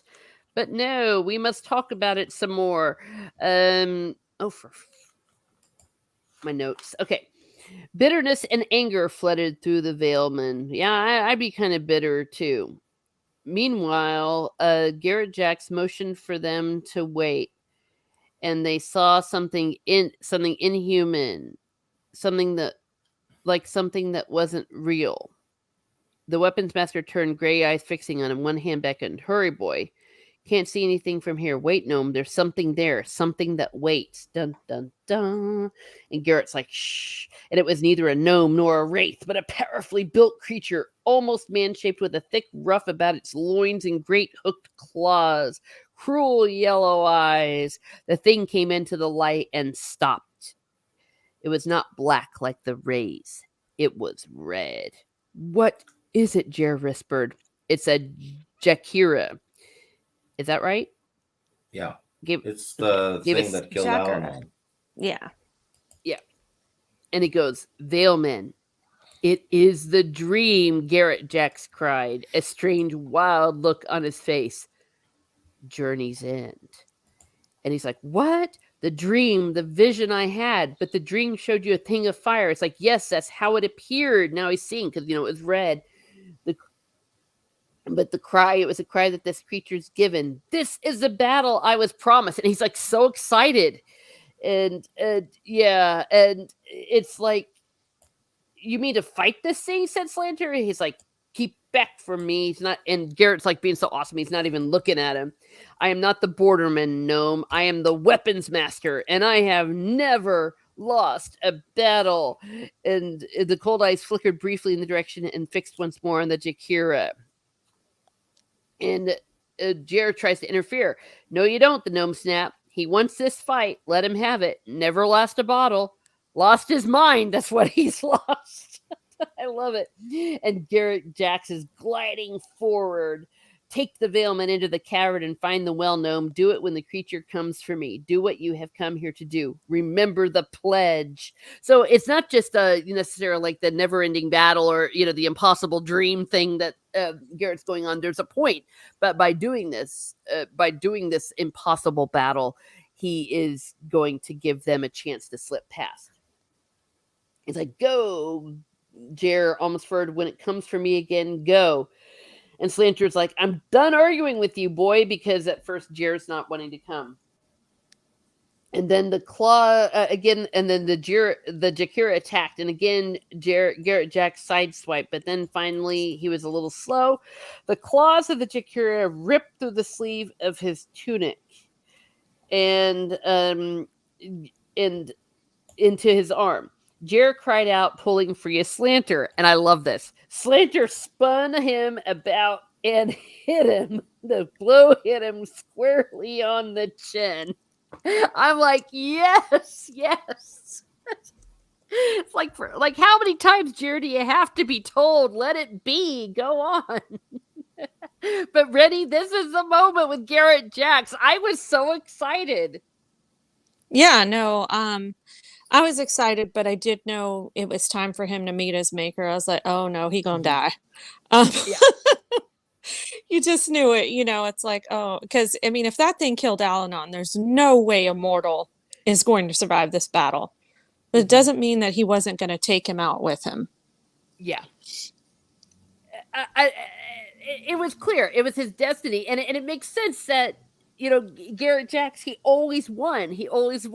And so it was like, we're going to give you the most awesome thing at the end of your life, a battle you might not win. It's like, and I like the way Slanter's like, he's lost his mind. Yeah. It's like, whatever. Okay. And Steve, I mean, did you feel as much satisfaction as I did when Slanter punched him in the face? Yeah, punch a little fucker. Dang. Well, I mean, how many times did Jer have to learn the lesson? And, because we always had Slanter dragging him, pushing him, and then finally Yeah, he and just... not just that. How many times does that little pussy have to scream no? Now, there's nothing wrong with screaming no. Well, it's all the time. It's, no, he's dying. Go Well, back. Yeah. If we go back, then all of us are gonna die, right? how bad would you feel if you were in his shoes and you were, a young teenager or whatnot, and you were like, man, everybody's dying for me. This is awful. I hate it. He probably felt Yeah, really guilty. but the thing is, if he doesn't move, his sister's gonna die too. That's true. But, I do kind of understand why Jer was upset, because it's like, he is a very sweet kid. And I think he just felt guilty for these people giving their lives to make sure that he succeeds. He doesn't hold a candle to Flick. Flick is a superior Omsford. Well, because he's got your personality, but He's the only Omsford so far that hasn't had anything special about him. that's true. Mm-hmm. Well, yeah. Jacob says he had trained all his life to fight, and I can understand him fighting something that would match him exciting. Yeah. Flick is a superior. I can't disagree. All right. But I love Jer too. So I like everybody. So there. Get on your feet, boy. So finally, when he wakes up, once again, Slanter's like, you don't understand anything. There's choices have been made long before you and before this about living and dying, boy. You can't change that. You don't have the right. All of the others died because that was the way it had to be. Because, they made all the promise. Because of you, they died because they believed it was what you had come to do. So enough time's been wasted on teaching you things that you need to know already. It's like, dumbass. Don't you remember the pledge that they said that they would give that their they lives? did 20 minutes ago. Yeah. And I just like the way that Slanter scolds him, and properly so. He's like, what happened to Garrett? And he's like, he fights his promised battle just as he wished. He's like, now find your well quickly, boy. And so he goes forward and he gets to the well. He takes out the pouch of silver dust, and he's like, what if it's only sand? It's like, and Slanter's like, quit wasting time, throw it. So Jer flings the silver dust into the surface of the fouled water, and yay, that part is taken care of. It's all become clear, so no more poisoned water. So yeah, the silver it's really water cute. Yeah, exactly. So we got a victory here. Finally, something happened. You had to fix the pool because the Mexicans kept pissing in it. Oh no. South Park. South Park. Oh, Pee-Pee's water park or whatever. The guy's name was Pee-Pee. Yeah, and they couldn't measure the pH because it was only pee in it. Yeah, it was like 90% pee or whatever. There's not even an H in it. Okay, you're quoting South Park, because I was about ready to go off on you there. Okay. All right. And then Kyle had to drink the pee in order to swim in the pee. No. Yeah, they pissed on the chimpanzee. To see if it would make it bad. Yeah. And they're like, oh my God, he's reacting with rage. Get him in the mouth to make sure, Well, you know what? Shut the F up. We're not going here. That's disgusting. Okay. So, anyways, the water is clean, and he heard again in his mind the king of the silver road telling him what he must do if he must save Bryn. So his hand tightens on the crystal. He threw the crystal and the chain into the basin's depth, and there was a blinding flash of light. And he's like, show me the answer.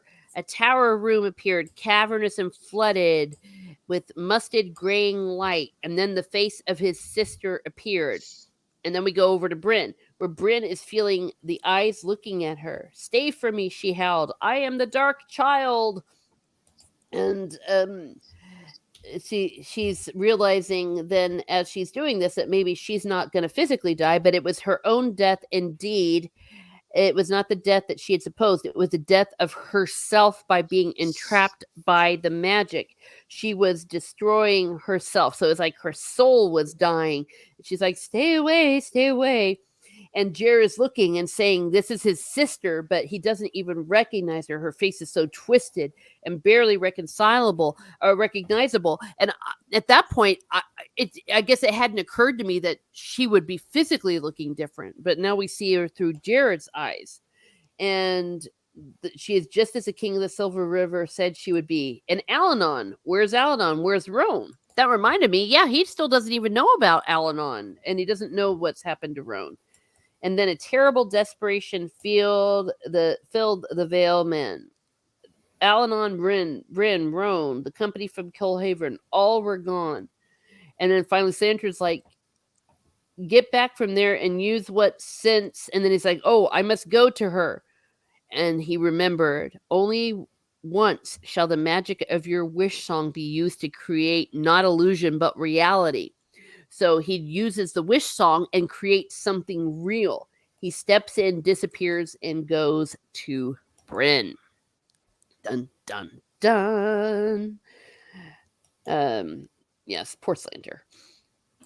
So the next chapter, in my opinion, just runs right into that.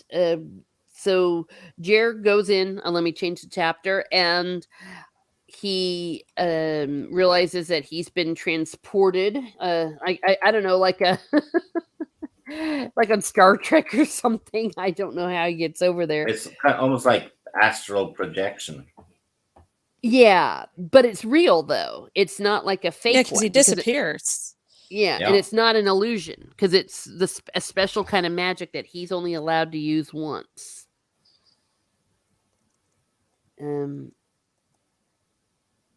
Yeah, let's see. Oh, and then and Slanter's like, what the hell is going on? And now now this dumb kid has disappeared. And let's see.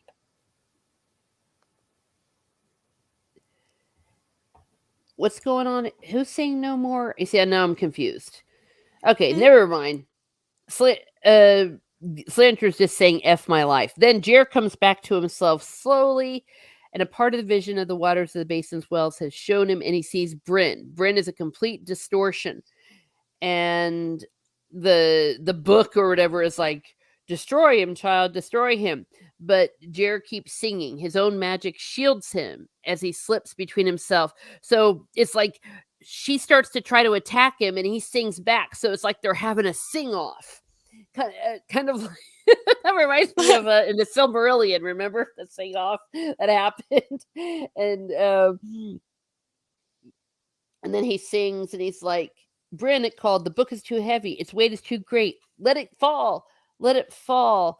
And Bryn screams an animal-like cry, and then his song changed again and sends her a whisper of darkness. He must keep her off balance. So again, I don't want to go too much into the details of all the different illusions and how they're fighting each other and using the wish song. But he keeps going, release the book of the Ildak, let it fall. And then the veiled girl staggered back against the altar, and a look of recognition comes across her face. And Jer slipped away again. He had used the wish song to create every illusion he knew how to create. And now he's going to do not illusion anymore, but reality. As red fire... Oh, meanwhile, Roan is having this big-ass fight, and Morcat and Race, they're tumbling into a mountain of flame and vanished from view. And once again, I'm like, oh my gosh, if Whisper dies. I mean, how many times has Whisper kind of died? And then Coglin's like, stand back, I'll show the black ones fire that will truly burn. So I'm thinking, oh my gosh, he's like being an amazing pyromaniac. Burn, you black things. But then the Mord race were all about him. So meanwhile, they're just all fighting. I like this part. Oh, okay, yeah, it was kind of cool, Jacob. And then we go back to the siblings. And the air exploded about Bryn, the magic of one hunted bursting through dust and half light, blah blah blah. And the book's going, destroy them, and she's screaming. And suddenly there were arms about her. Jer was real, not imagined. They're all there weeping. Bryn collapsed against her brother's embrace. So all he needed to do was give her a big hug. And that brought her back. And she did not destroy him. She could feel the person she had been returning. The ties of magic left her free.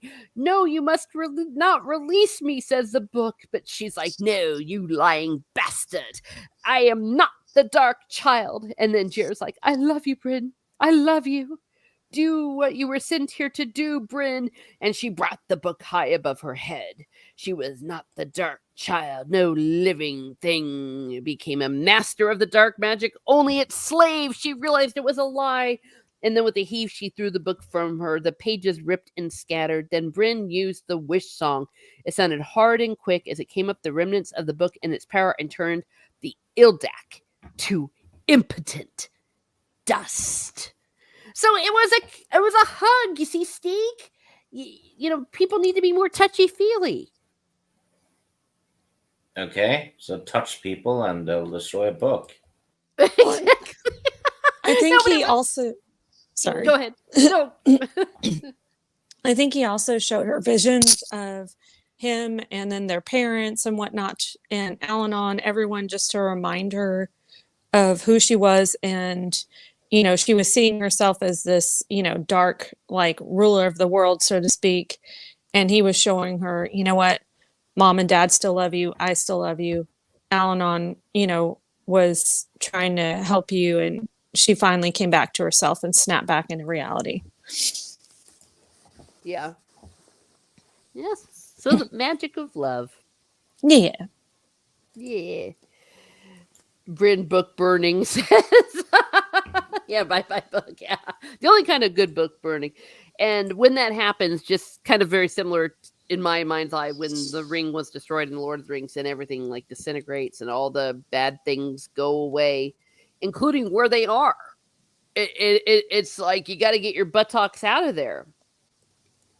And then Bryn looks at where the Ildak's sitting there in dust. Here is your dark child, she says bitterly. And then Jer like disappears. He can't bring her with him. And she's stuck. And since the dark magic of the Ildak had come to an end and everything it had made was dying, she goes, but I am going to live. And she's going to try to run. But will she make it? We do not know. Dun, dun. Yeah. And so then we go on to the next chapter. Oh, wait, let me catch Jacob. An evil sentient book, I would burn it. Yeah. Well, this came before Harry Potter, but this is reminding me a little bit of the Horcrux book, you know, from the Chamber of Secrets. Tom Riddle's in there. So all of a sudden, Jer reappears. And he goes, I couldn't bring her out, Slanter, but the magic was strong enough. I had to lead her. And he's like, just catch your breath. I thought Slanter was being so good. Did you find a way to help her? And he's like, yes, she was changed. And then I hugged her. No, he didn't say that, but I'm just skipping through. And they're realizing we have to go back for Bryn. She's all alone. And then look at this. Slanter goes, you're right. You and me, we're going to go get her. And I'm like, oh, come on. So in the midst of the shadows and the half light, though, as they're going to get her, they find Garrett Jax. He's lying there against the rocks. His eyes were closed as if he slept. Hesitating, Slanter knelt before him. Is he dead? The gnome bends down. Yes, boy, he's dead. He finally found something that could kill him, something that was as good as he was.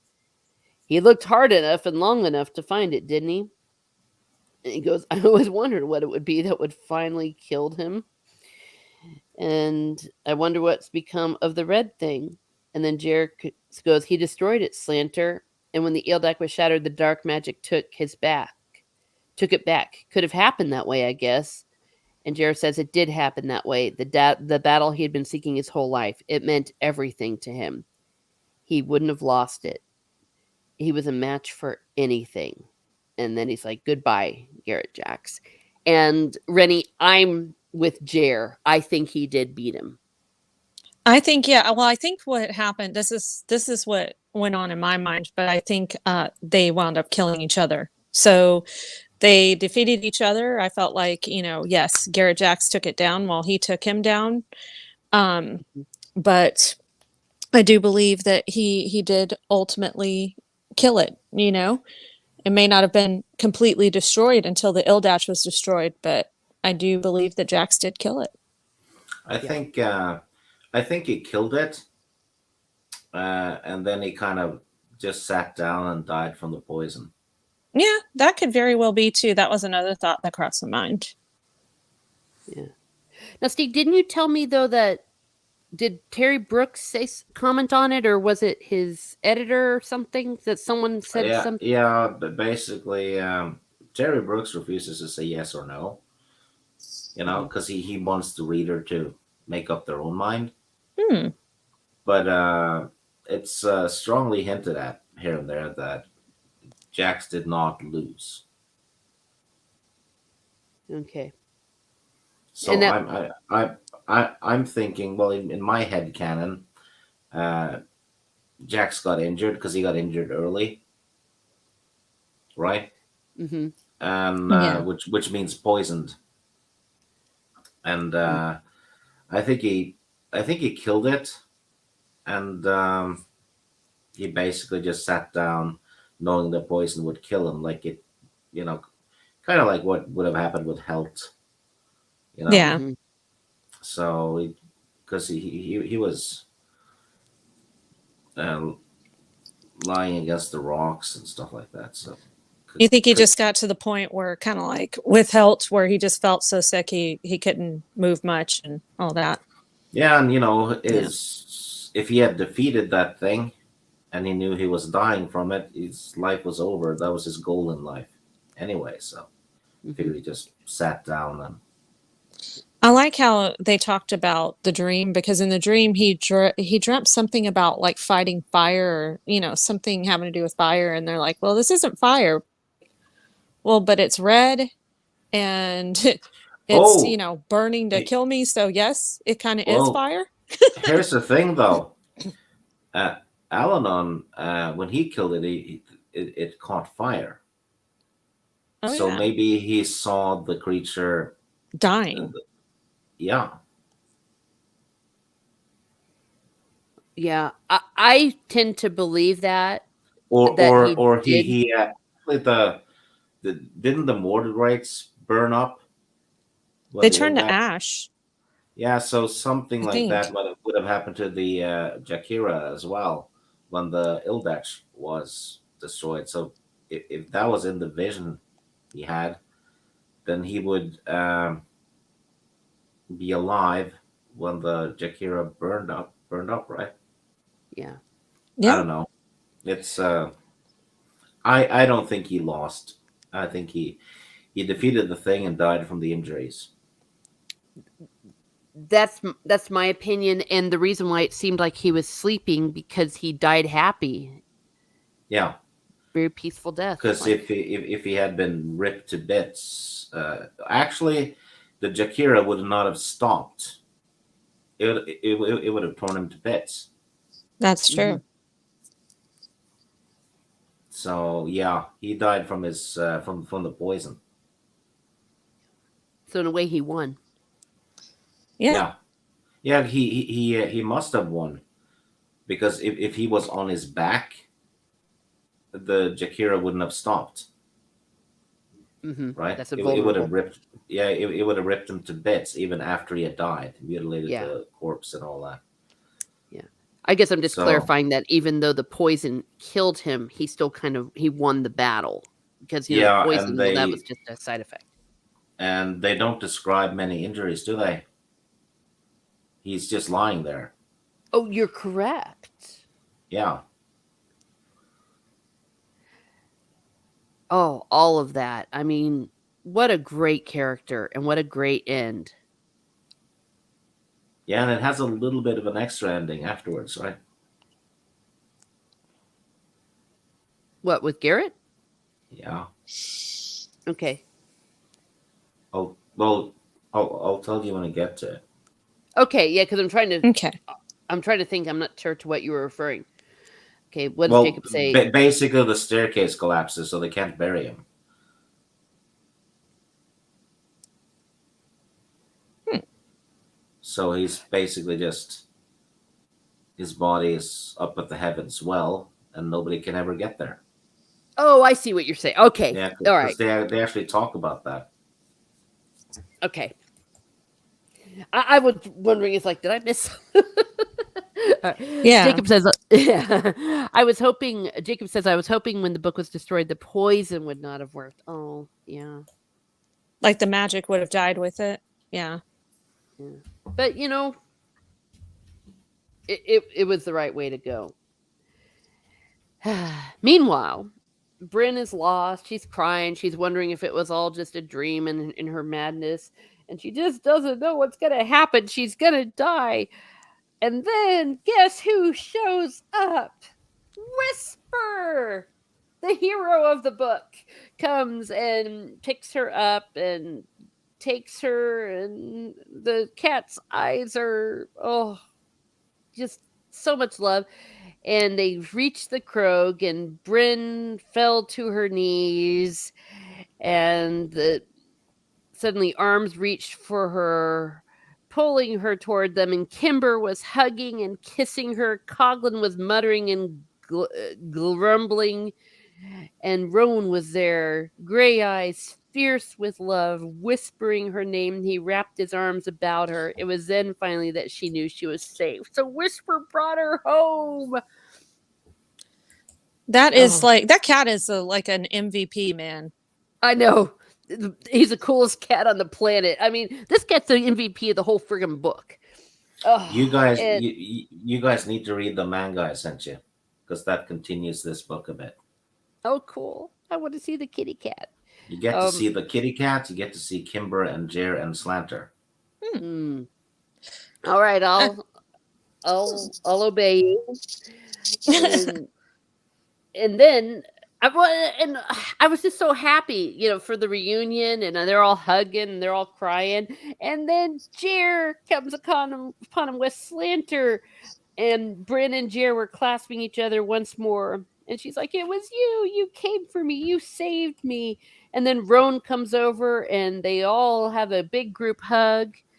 And he goes, "For cat's sake, you're supposed to be back at the Vale. Don't you ever do anything you're told?" And then Slanter just looks at them all and says, "The oddest bunch I've ever come across." I loved yeah. it. And the old man and all that, and the cat. And then the pit, they will sit and watch as the pit of the Mailmord begins to sink and disappeared forever. Yeah, strange people hugging and kissing. Yeah, Steve would probably be with Slanter on this. Hugging, kissing, crying. Your favorite thing. At least they weren't singing. They weren't singing. No, they weren't. No more singing. The Lewis song is done. I love it. Absolutely loved it. And then we go on to chapter 42. No, not 42, 47. I was gonna say, wait, what? I can't read Roman numerals. I had to. That's why I'm stupid Roman numerals. All right, here we go. 47. It'd been a week. We get a week later after they depart, and the gnome hunters all went back to the forest lands of the deep, and our Bringer and their friends found the bodies of Helt, Forker, and Edane, lays them to rest. But only Garrett Jax had been left. This is to what Stieg was referring, where he had fallen, for with the destruction of the Krog, all passage to Heaven's Well had been cut off. Perhaps it was right that the weapons master be left where no other mortal could go, Jer had offered solemnly. Perhaps it should be no different in death for Garrett Jacks than it had been in life. How awesome! Also, this is something I noticed for the first time. You know how in book one, Mhm. uh, the Almsfords, Shay and Flick, they basically their actions saved the bordermen and the dwarves. Yeah. In the second book, Will saves the elves, and in the third one, Jer saves the King of the Silver River, basically, Mm. right? Yeah. So all of them kind of owe the Almswords a debt, and Foraker and Dane says this uh, before they set out from Colhaven, right? That they all owe the Almsford family a great debt. Well, all of them repay it in the correct order, because the borderman Helt gives his life, the dwarf gives his life, the elf, who is also an Elisadil, who is the family that owes the Almsfords a lot, and then the basically the guy the King of the Silver River sent, Garrett Jacks. So all of them give their lives for the Almsfords. In the correct Yeah. order, they were helped by the Almsfords. Okay. Yeah, you were saying that to me, but I got it now. Yeah, Yeah. that's cool. You're So yeah, the bordermen were the first that were saved, and Mhm. Helt is the first to die, and then the dwarf and the elf, Mm. and then Garrett Jacks, who kind of represents the King of the Silver River in this mission, right? Yeah. Oh, that nabbit. Yeah, Jake, It might be a coincidence, but I don't know. It pissed off Jacob Renya said, though. She just left. I know she's like that sucks, Steve. Yeah, he says Jacob Ironside says that's cool. Yeah. Well played there, Steve. Oh, she's back. Here we are. Sorry, my Um Wi-Fi went out for 2 seconds. Hmm. that's all right. Well, it fits quite a bit though, especially since they pointed it out when they set Mhm. out from Colhaven with Jer, and during that meeting when Jer summoned the Alanon image, that Dane especially said, "Yeah, we owe the Olmsford family a great debt, right?" Yeah. Yeah. No. Yay. Well, I agree. That is all. Oh, fudge. Sorry, dropped something. Had to grab a tissue. Alrighty. So, meanwhile, in this chapter, my gosh, Steve, that's great. They go to keep the promise to Alanon and go visit him. And of course, at first Bryn's like, "How do we, summon him?" And it's like, but the waters of the Charred Rush just come anyways, and out comes Alanon. He's transparent, free from the mist that had cloaked his father's shade. It was as if he still lived. It's finished, Alanon. The Ildak is destroyed. Destroyed by the power of elven magic, he says, but also by love, a power greater still.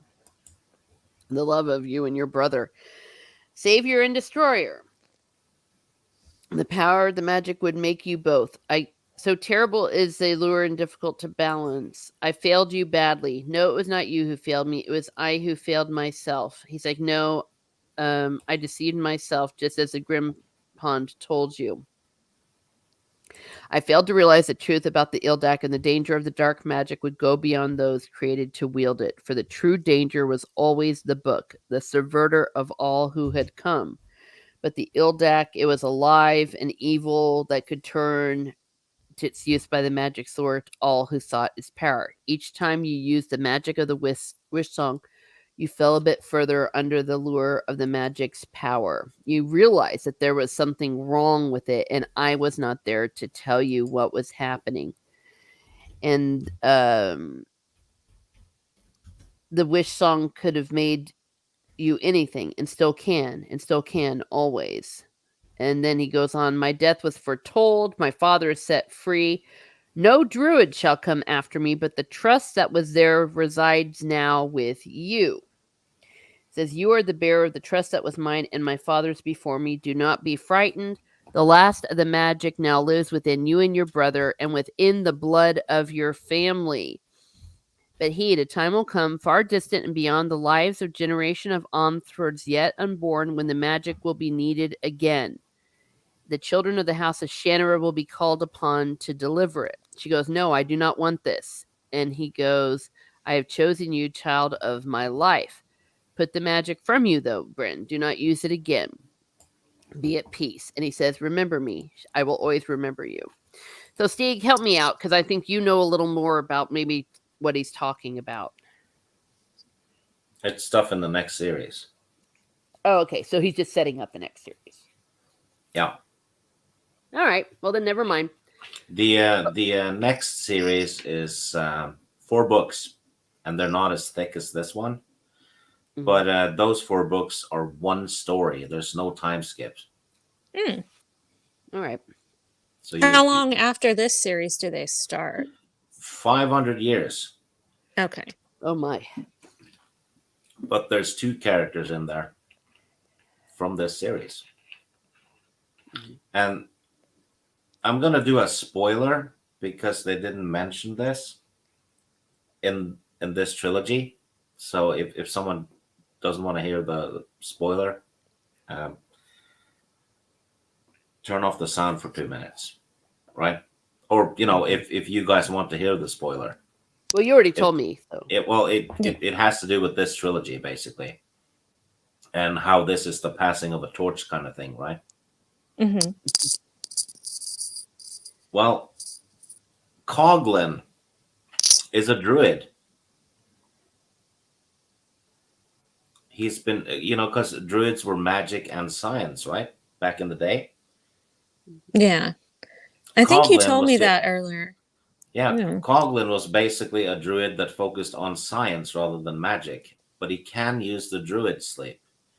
And Coglin is older than Bremen in Now this that's book. cool. And when they made the Sword of Shannara, Coglin was the guy who gave him basically the recipe for the alloy they used for the steel and the blade. Hmm. So he was that was his science basically that did it. So, but he was an ex-druid, I think. Even then, they had to look him up. And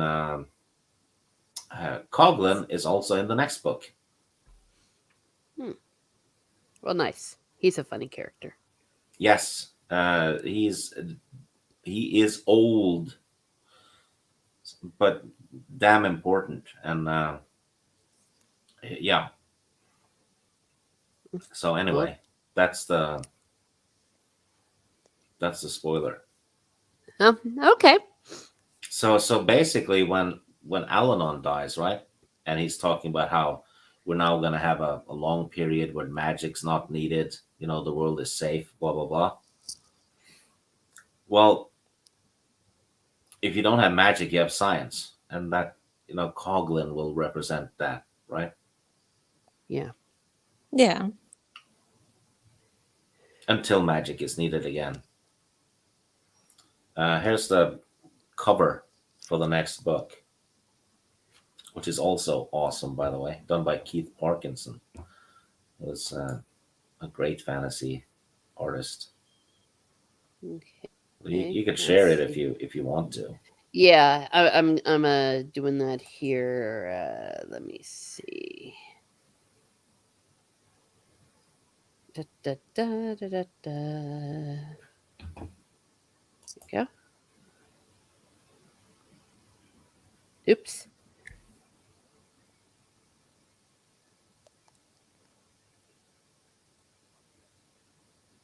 Okay, that's pretty cool. Which, yeah, you could tell that that's the Hades horn, right?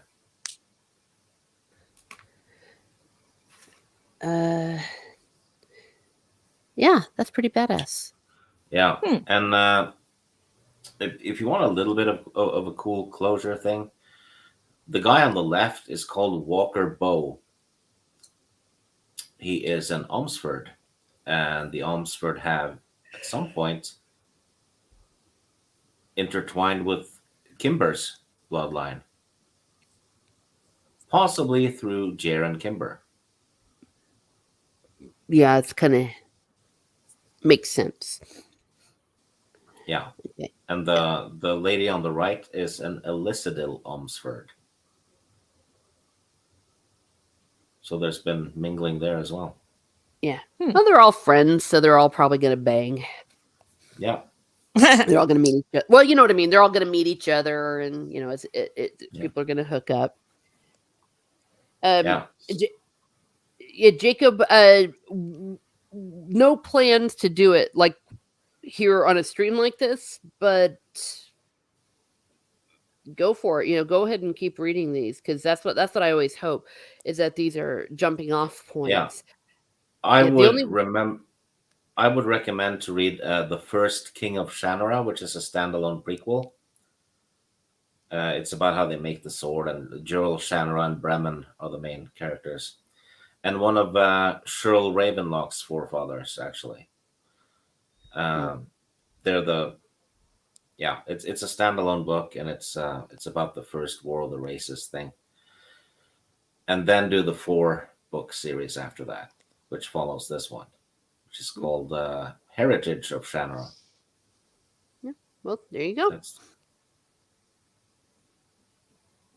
You heard it here first. Yeah, the plans are the next one we're going to do is Magician Apprentice and Master, and then might be hanging up the hat. Well, most likely because that we've been doing this for about 2 years, and that doesn't mean that we're not going to be reviewing books or getting the gang back together, but maybe not on such a regular basis. also when we do the Magician Apprentice and Magician Master, when we've done those, we will have done 10 books. Wow. Oh, a perfect So, number. yeah. Yay. So basically, if uh, get Magician Apprentice and Magician Master, or just a book called Magician, because they're combined into one book really later on, by Raymond Feist, and it's about to be turned into a TV show. That's probably going to be a train wreck because one of the Lucasfilm story group ladies are helming the show. So what could go wrong, right? Pretty much everything. Yeah. It's basically one of the ladies that went Star Wars is no longer for straight white males, and the Force is female, that sort of shit. So Best thing we can do is not watch that crap. Yeah. Read But what? And the Magician book by Raymond Feist is probably, it might be my favorite fantasy book. It's really, really good. It's a case of a writer doing his first book being a 10 out of 10. He just nailed it from the get-go. Yeah. I really, really like it. And it has a bunch of books following that one too, but the first book functions perfectly as a standalone book. Mhm. You can end there and be happy and have an ending, right? Yeah. Yeah, I'm really looking forward to it. And as I was saying earlier, get into the book the way it was supposed to be before any Yeah. images or things in popping into your head that will poison the vision.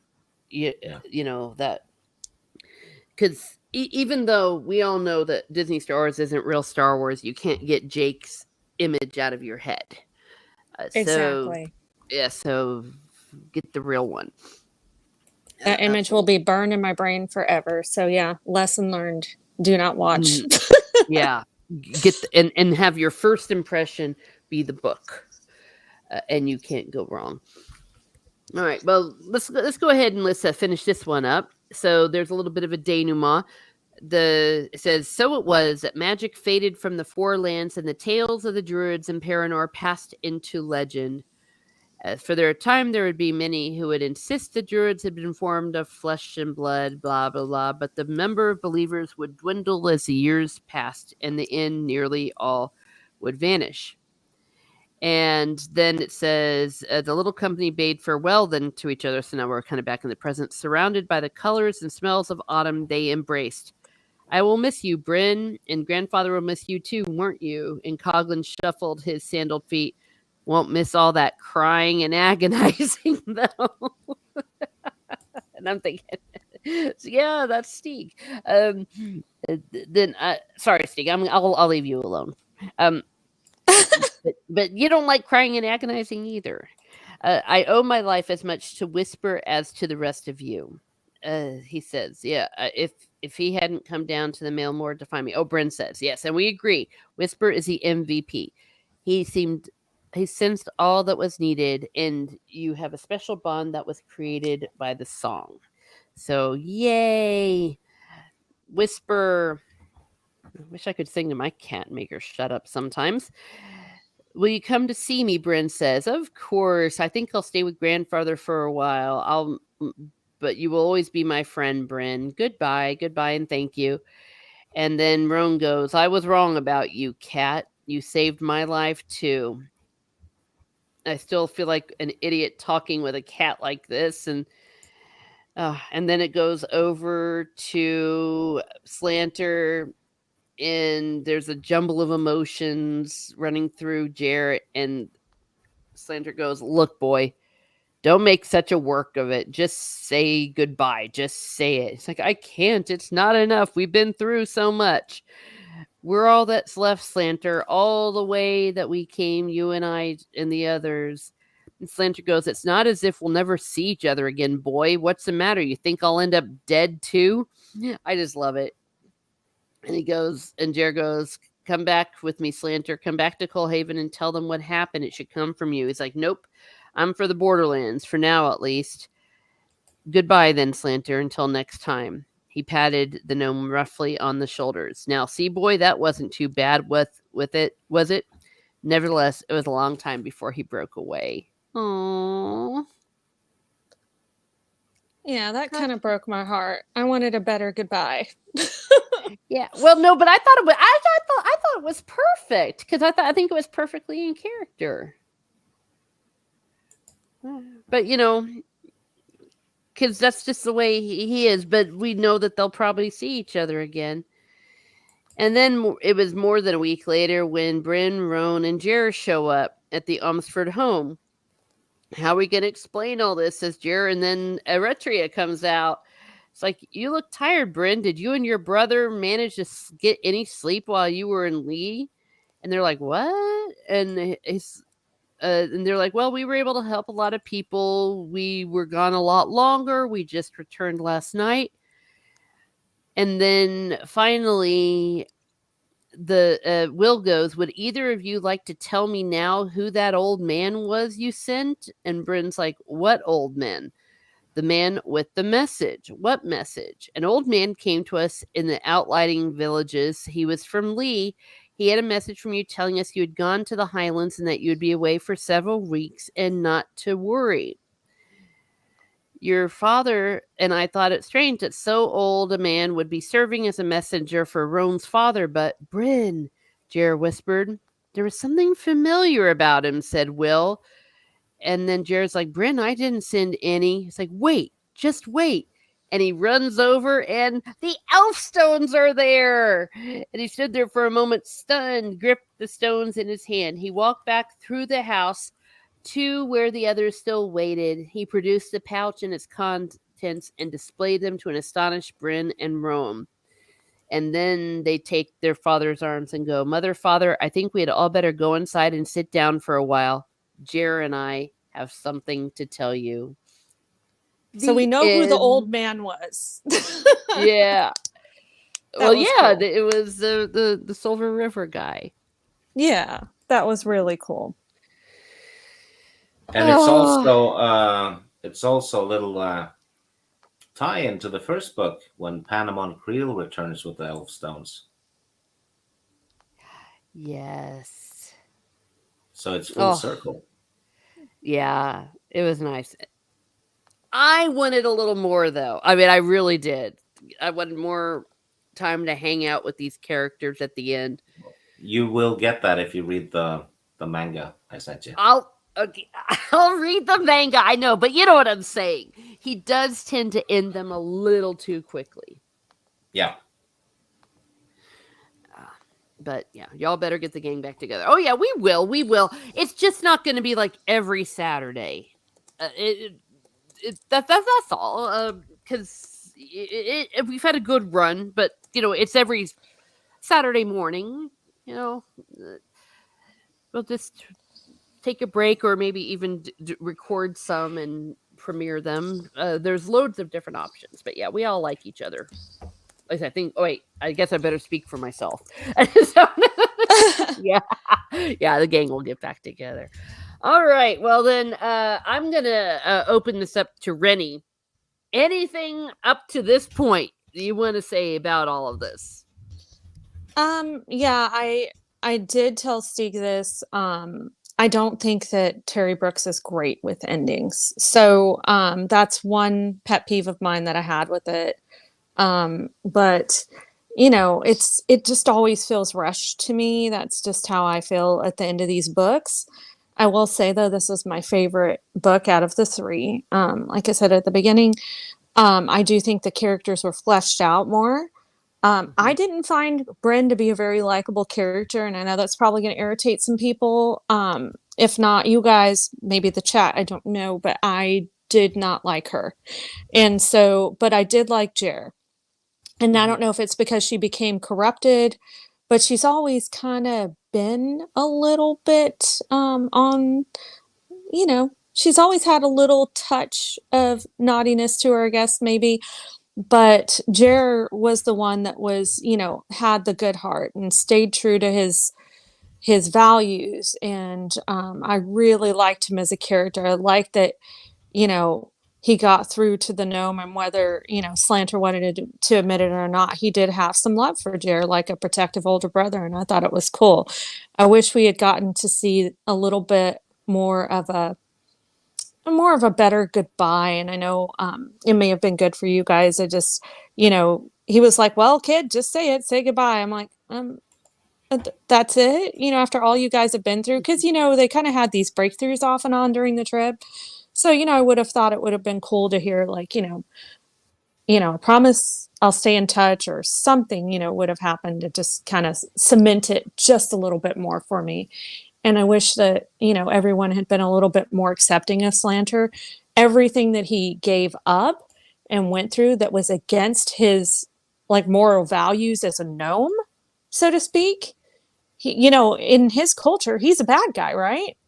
You know, compared to the other gnomes, they're like, you're not fighting the cause, you're not doing what we're supposed to do. So, you know, to not acknowledge that so much by some of the other characters, I thought was kind of, you know, insulting to him. But you know, he was a great character, and he was very likable, you know, even aside from his rough exterior. But he only used that to thwart people away because he didn't want to get close to anybody, you know, and, you know, feel feelings and stuff. But I do want to point out there was one point, you know, where I questioned Bryn not using the wish song. I don't know if you guys remember, but she used it to heal Roan when they were in that inn where he got beat up. But she didn't use it to heal Whisper, and I just thought that was really odd. I didn't understand why she didn't do that, because I kept thinking, like, when they were talking about him bleeding, and I was like, you know, yeah, it was frustrating that she didn't rescue him, but why didn't she use it to heal him like she did with Roan? So that was something that I just kind of questioned in that. But overall, my favorite book of the three, and I really did enjoy it. You know, I know when we did like the first 6 chapters, you were initially like, I'm not sure if I like it. I'm like, no, it gets better, I promise. Yeah. And it did, you know? So yeah, it is a very enjoyable experience. I feel like the more I like something, the more that more easily it is to kind of nitpick at the stuff. Well, I'm like, well, they could have done better with this, right? Hmm. But I would probably give it an 8 out of 10. Very much enjoyed it, and definitely a great ride. And I would probably read this book again. Nice. Yeah. Well, I just loved Jer. Jer, I thought was a great character. I loved Slanter. I loved Garrett Jacks. This Yeah. company, this fellowship, if you will, was my favorite of the lot. Yeah, I agree. Totally agree. Yeah. Although Coughlin was, he was quite entertaining because at first I was like, man, this old man is just cranky AF. What gives? But like, I loved getting to know him and how he kind of opened up, and he was quite likable after a while. Yeah. Well, and we know that he was kind of messing with them and stuff too. Yeah. And Jacob rather points out the book was messing with Bryn too, or the wish song, the wish song magic, wasn't good for her either. Let's see, what does so many great characters. Yeah, I think Terry Brooks does a really good job of that. He makes you really like these people. Yeah, Steve, your thoughts? Yeah, he's definitely great at coming up with characters, and he always comes up with characters that will contribute to the story. They're not just there to be cool. Yeah. Because I've read his book about writing.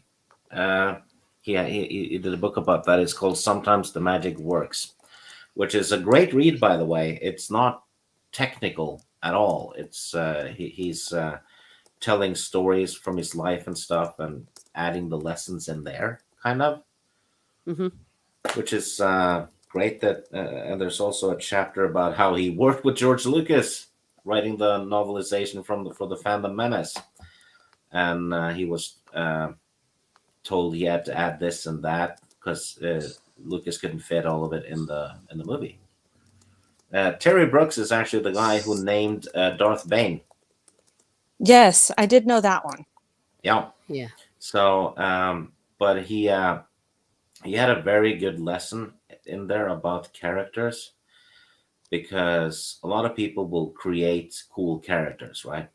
Because, oh, this is going to be awesome. This is a kick-ass character, and blah blah blah.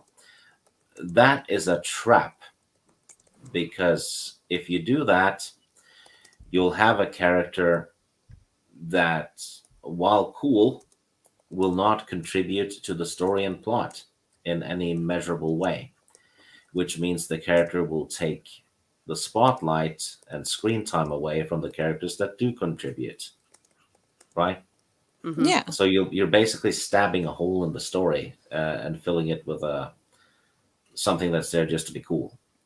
So a better thing to do, if you have to have a character that's, have those cool traits and stuff, merge the character with one of the main characters that has something to do with the main plot. Wow. Good points. Dang. Yeah, that is a good point. Because, what if they had Garrett Jacks in book one? It wouldn't have fit. It would have been cool. He would have killed trolls and stuff, but in this Well, one, he had a purpose. Well, in that stupid TV show, they brought him into book 2, Yeah, and it wasn't yeah, even. and he was a So, bounty hunter, and of course they race swapped him, and yeah, it was ridiculous. mm-hmm. It's all ridiculous. But I'd say this trilogy is pretty rock solid, and it is classic fantasy. Elves and Mm-hmm. dwarves and monsters, and there's actually a hell of a lot of monsters in there. Oh yeah. And but there's also great stories in there, and each story, even though you guys felt Alanon was overused, he shows up and tells them what's wrong, and yes, that is true. But the three stories are also very different. Mm-hmm. You know, even though there's about saving the world, there's more to it than that, right? Yeah. Because the second one is kind of like uh, about sacrifice and giving something back to the land, right? Hmm. And a lot of stuff like that. So it's yeah, they're not shallow books. No. Well, and a good writer makes you turn the page. I will always say that, and he does. And you're fond of these people. Um, and dang it, why do you have to talk about Flick? Because you reminded me just how much I miss him. Yeah, Flick was awesome. Hmm. He was a lovable, cranky person as well. Yeah. Uh, yeah. Well, yeah, I can't really say much more. It's been a great journey, and every time we go through a trilogy, I'm just really happy that we've done. Of course, the Lord of the Tolkien, then something different but good, and then going on to Magician, Yeah, and there's so much and other stuff. these three books, right? But how long did it take you to read all three combined? With 20 hours? I don't know, but that's 20 hours of new entertainment that is Hmm. good and not woke or not filled with politics or anything, Yeah, right? And that's just three precisely. books. There's 40 Shannara books or something, Yeah. and well, probably more like 30 something. But anyway, and that's just one writer. Yeah. There's hundreds out there Yeah. that are exceptionally good. So when people go, "Oh no, we don't have any good entertainment anymore," yes, we do. We just don't have it much that's brand new, and you don't have to watch stuff just because it's new. You know, Hmm. Yeah. if let's say you have never seen the Godfather movies, right? Hmm.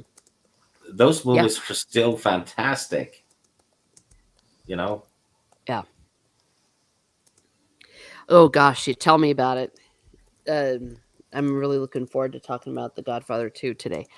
Um, and it took us this long to read them because we're doing like so many chapters a week. But yeah, if I could have seen myself finishing each one of these in a week, maybe even less. Because some of them were such page turners. So, and then yeah, and not to the mention, the bastard has a tendency to end chapters on cliffhangers, and he does that deliberately because that Mhm. does make people turn the page. Yeah, and yeah, that's fun. The whole serial thing, and also we've got the Dragonlance books. If you haven't, I've been loving those, and the Dritz, the Forgotten Realms.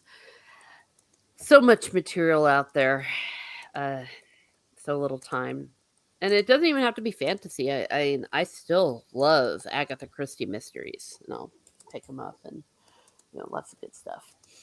Jacob Ironside says, "I thought it was interesting that Garrett Jackson was afraid at certain times. It made him human. Yeah, he was a great character. Great, yeah, love that man. And we kept up the mystery. We never quite found out what he was all about, which is perfectly fine. Also, this book leaves you with imagination. Like, for example, what Steve said. Yeah, probably Jer and Kinder, or well, yeah, Kinder, yeah, got together, and obviously they were all going to be friends. They were going to visit each other. Um, I don't know. I just really love it. I was really sad though that we lost a Dane, a lesson deal. That just made me sad because he and Jared became buddies, and I thought, wouldn't it be awesome if they, when this is all over, he could go visit him in the Elf Kingdom, and I guess not. Well, I'm gonna wrap up this party because we've been going 2.5 hours, but Oh yeah, I did say that we are going to take a break, so look for us the first week of April, and I haven't determined how much we're going to read of the first part of the Magician because I just honestly haven't even had a look at it yet. But you're in for a real treat with these. Yeah, we don't need to know. Yeah, we don't need Hollywood. Yeah, but screw you, Hollywood. Bunch of perverts.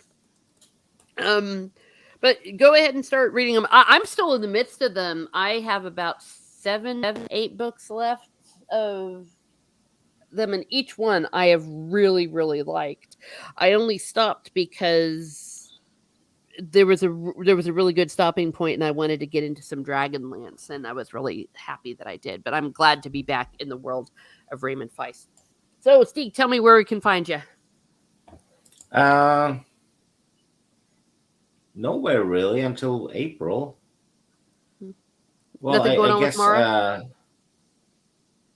I guess Mara and I will be doing a top 10 in March, Yeah. but I think it's the last week in March, something like that. So yeah, I'm yeah, you won't find me. Okay. Do you know what On is you, it that you all are planning on doing? it's a top 10 per. Basically, we're covering 10 years, 2010 through 2019, and we have our top movie for each year, so it ends up being a top 10, right? Top 10 of the decade, but we have to do one from each year. Oh, okay. Fair enough. And some cringe and stuff. No, Maybe. we've done the cringe for this month. Oh, okay. Well, so there we go. How about you, Rennie? Well, this afternoon around 4:30 Central, we will be talking about The Godfather 2 on Miss Brown Alliance's channel, which I believe Teresa will be there as well. So Mm-hmm. definitely want you guys to come and check it out. The people on the panel are avid Godfather fans, so it's not necessarily anyone who is nuanced to the movie. But at the same time, you know, it's fun to talk about stuff that we love with people that love it. So I'm really excited. I hope you're really excited, Teresa. Oh, hell You know, yes. I watch these movies, as you guys know, every year. And, it's just been a tradition of mine since I can remember. And this is the third year in the row that my husband and I have watched it together. So that's been exciting. Oh, And so, highly recommend if you guys have not seen these movies, chat to please check them out. I know that they're a bit old. Godfather just turned 50 last year, the first one. However, they are literally almost perfect movies. The third one, not so much, but the first two, pretty much. But if you do watch the third one, I highly recommend you watch the version called Coda, The Death of Michael Corleone. mm-hmm. But yes, highly recommend getting into some great entertainment because you just won't find stuff like that anymore. Nope. Nope. And yeah, everything that you just said about it. And I recently rewatched both of them on the airplane, actually. And Oh, nice. yeah. Well, rewatched Godfather back in like October, and then The Godfather 2. But of course I couldn't finish them on the airplane because they were so long, so I went ahead and watched them here. But I finally got them on Blu-ray. I just love love it. And I reread the book. I listened to it on Audible, and so a lot of The Godfather 2 is in the book. um as well, because the stuff with the Corleones. Vito. Yeah, Yeah. good stuff. Yeah. Oh my gosh. So yes, please find her there. As for me, I'm still working on my Close Encounters video. It's hard. It's hard to put this one together because so that's why it's been taking a while. It takes a lot of research, but that will be forthcoming in my fairies. I'm planning to get that one going. Irish Fairies this coming Wednesday is the plan, and always, as always, more Tolkien letters. The and some daily musings. I'm going to be doing some Teresa travel, some of my Ireland pictures, and serial killers. I want to talk about serial killers because they always make me feel good. And I'm going to try to get Lady Toriel on to talk about our favorite subject, bashing and praising the royals, depending on who we're talking about. Then my next one's planned to be called The Good, the Bad, and the Evicted, because Harry and Meghan got evicted, and we're all happy about that because we're petty. So, who else? I pop on maybe Nina this week. I don't know. I don't know if it's gonna happen for me because I don't know if I'm gonna be reading finishing what needs to be finished. But yeah, you'll sometimes find me on Nina's Sunday Hanks and filling in now and then on Mara's. Besides that, that's just what's going on, and of course on Mr. Brown. And so yeah, Shannon Brooks have been a great ride, says Jacob, and thank you, great stream, y'all. And thank you, Jacob. Thank you for being here. You've been with us every step of the way, and definitely appreciate your input. So I'm going to end this party. Have a great day, everyone. Have a great day, and be certain to just stay away from Al-Anon.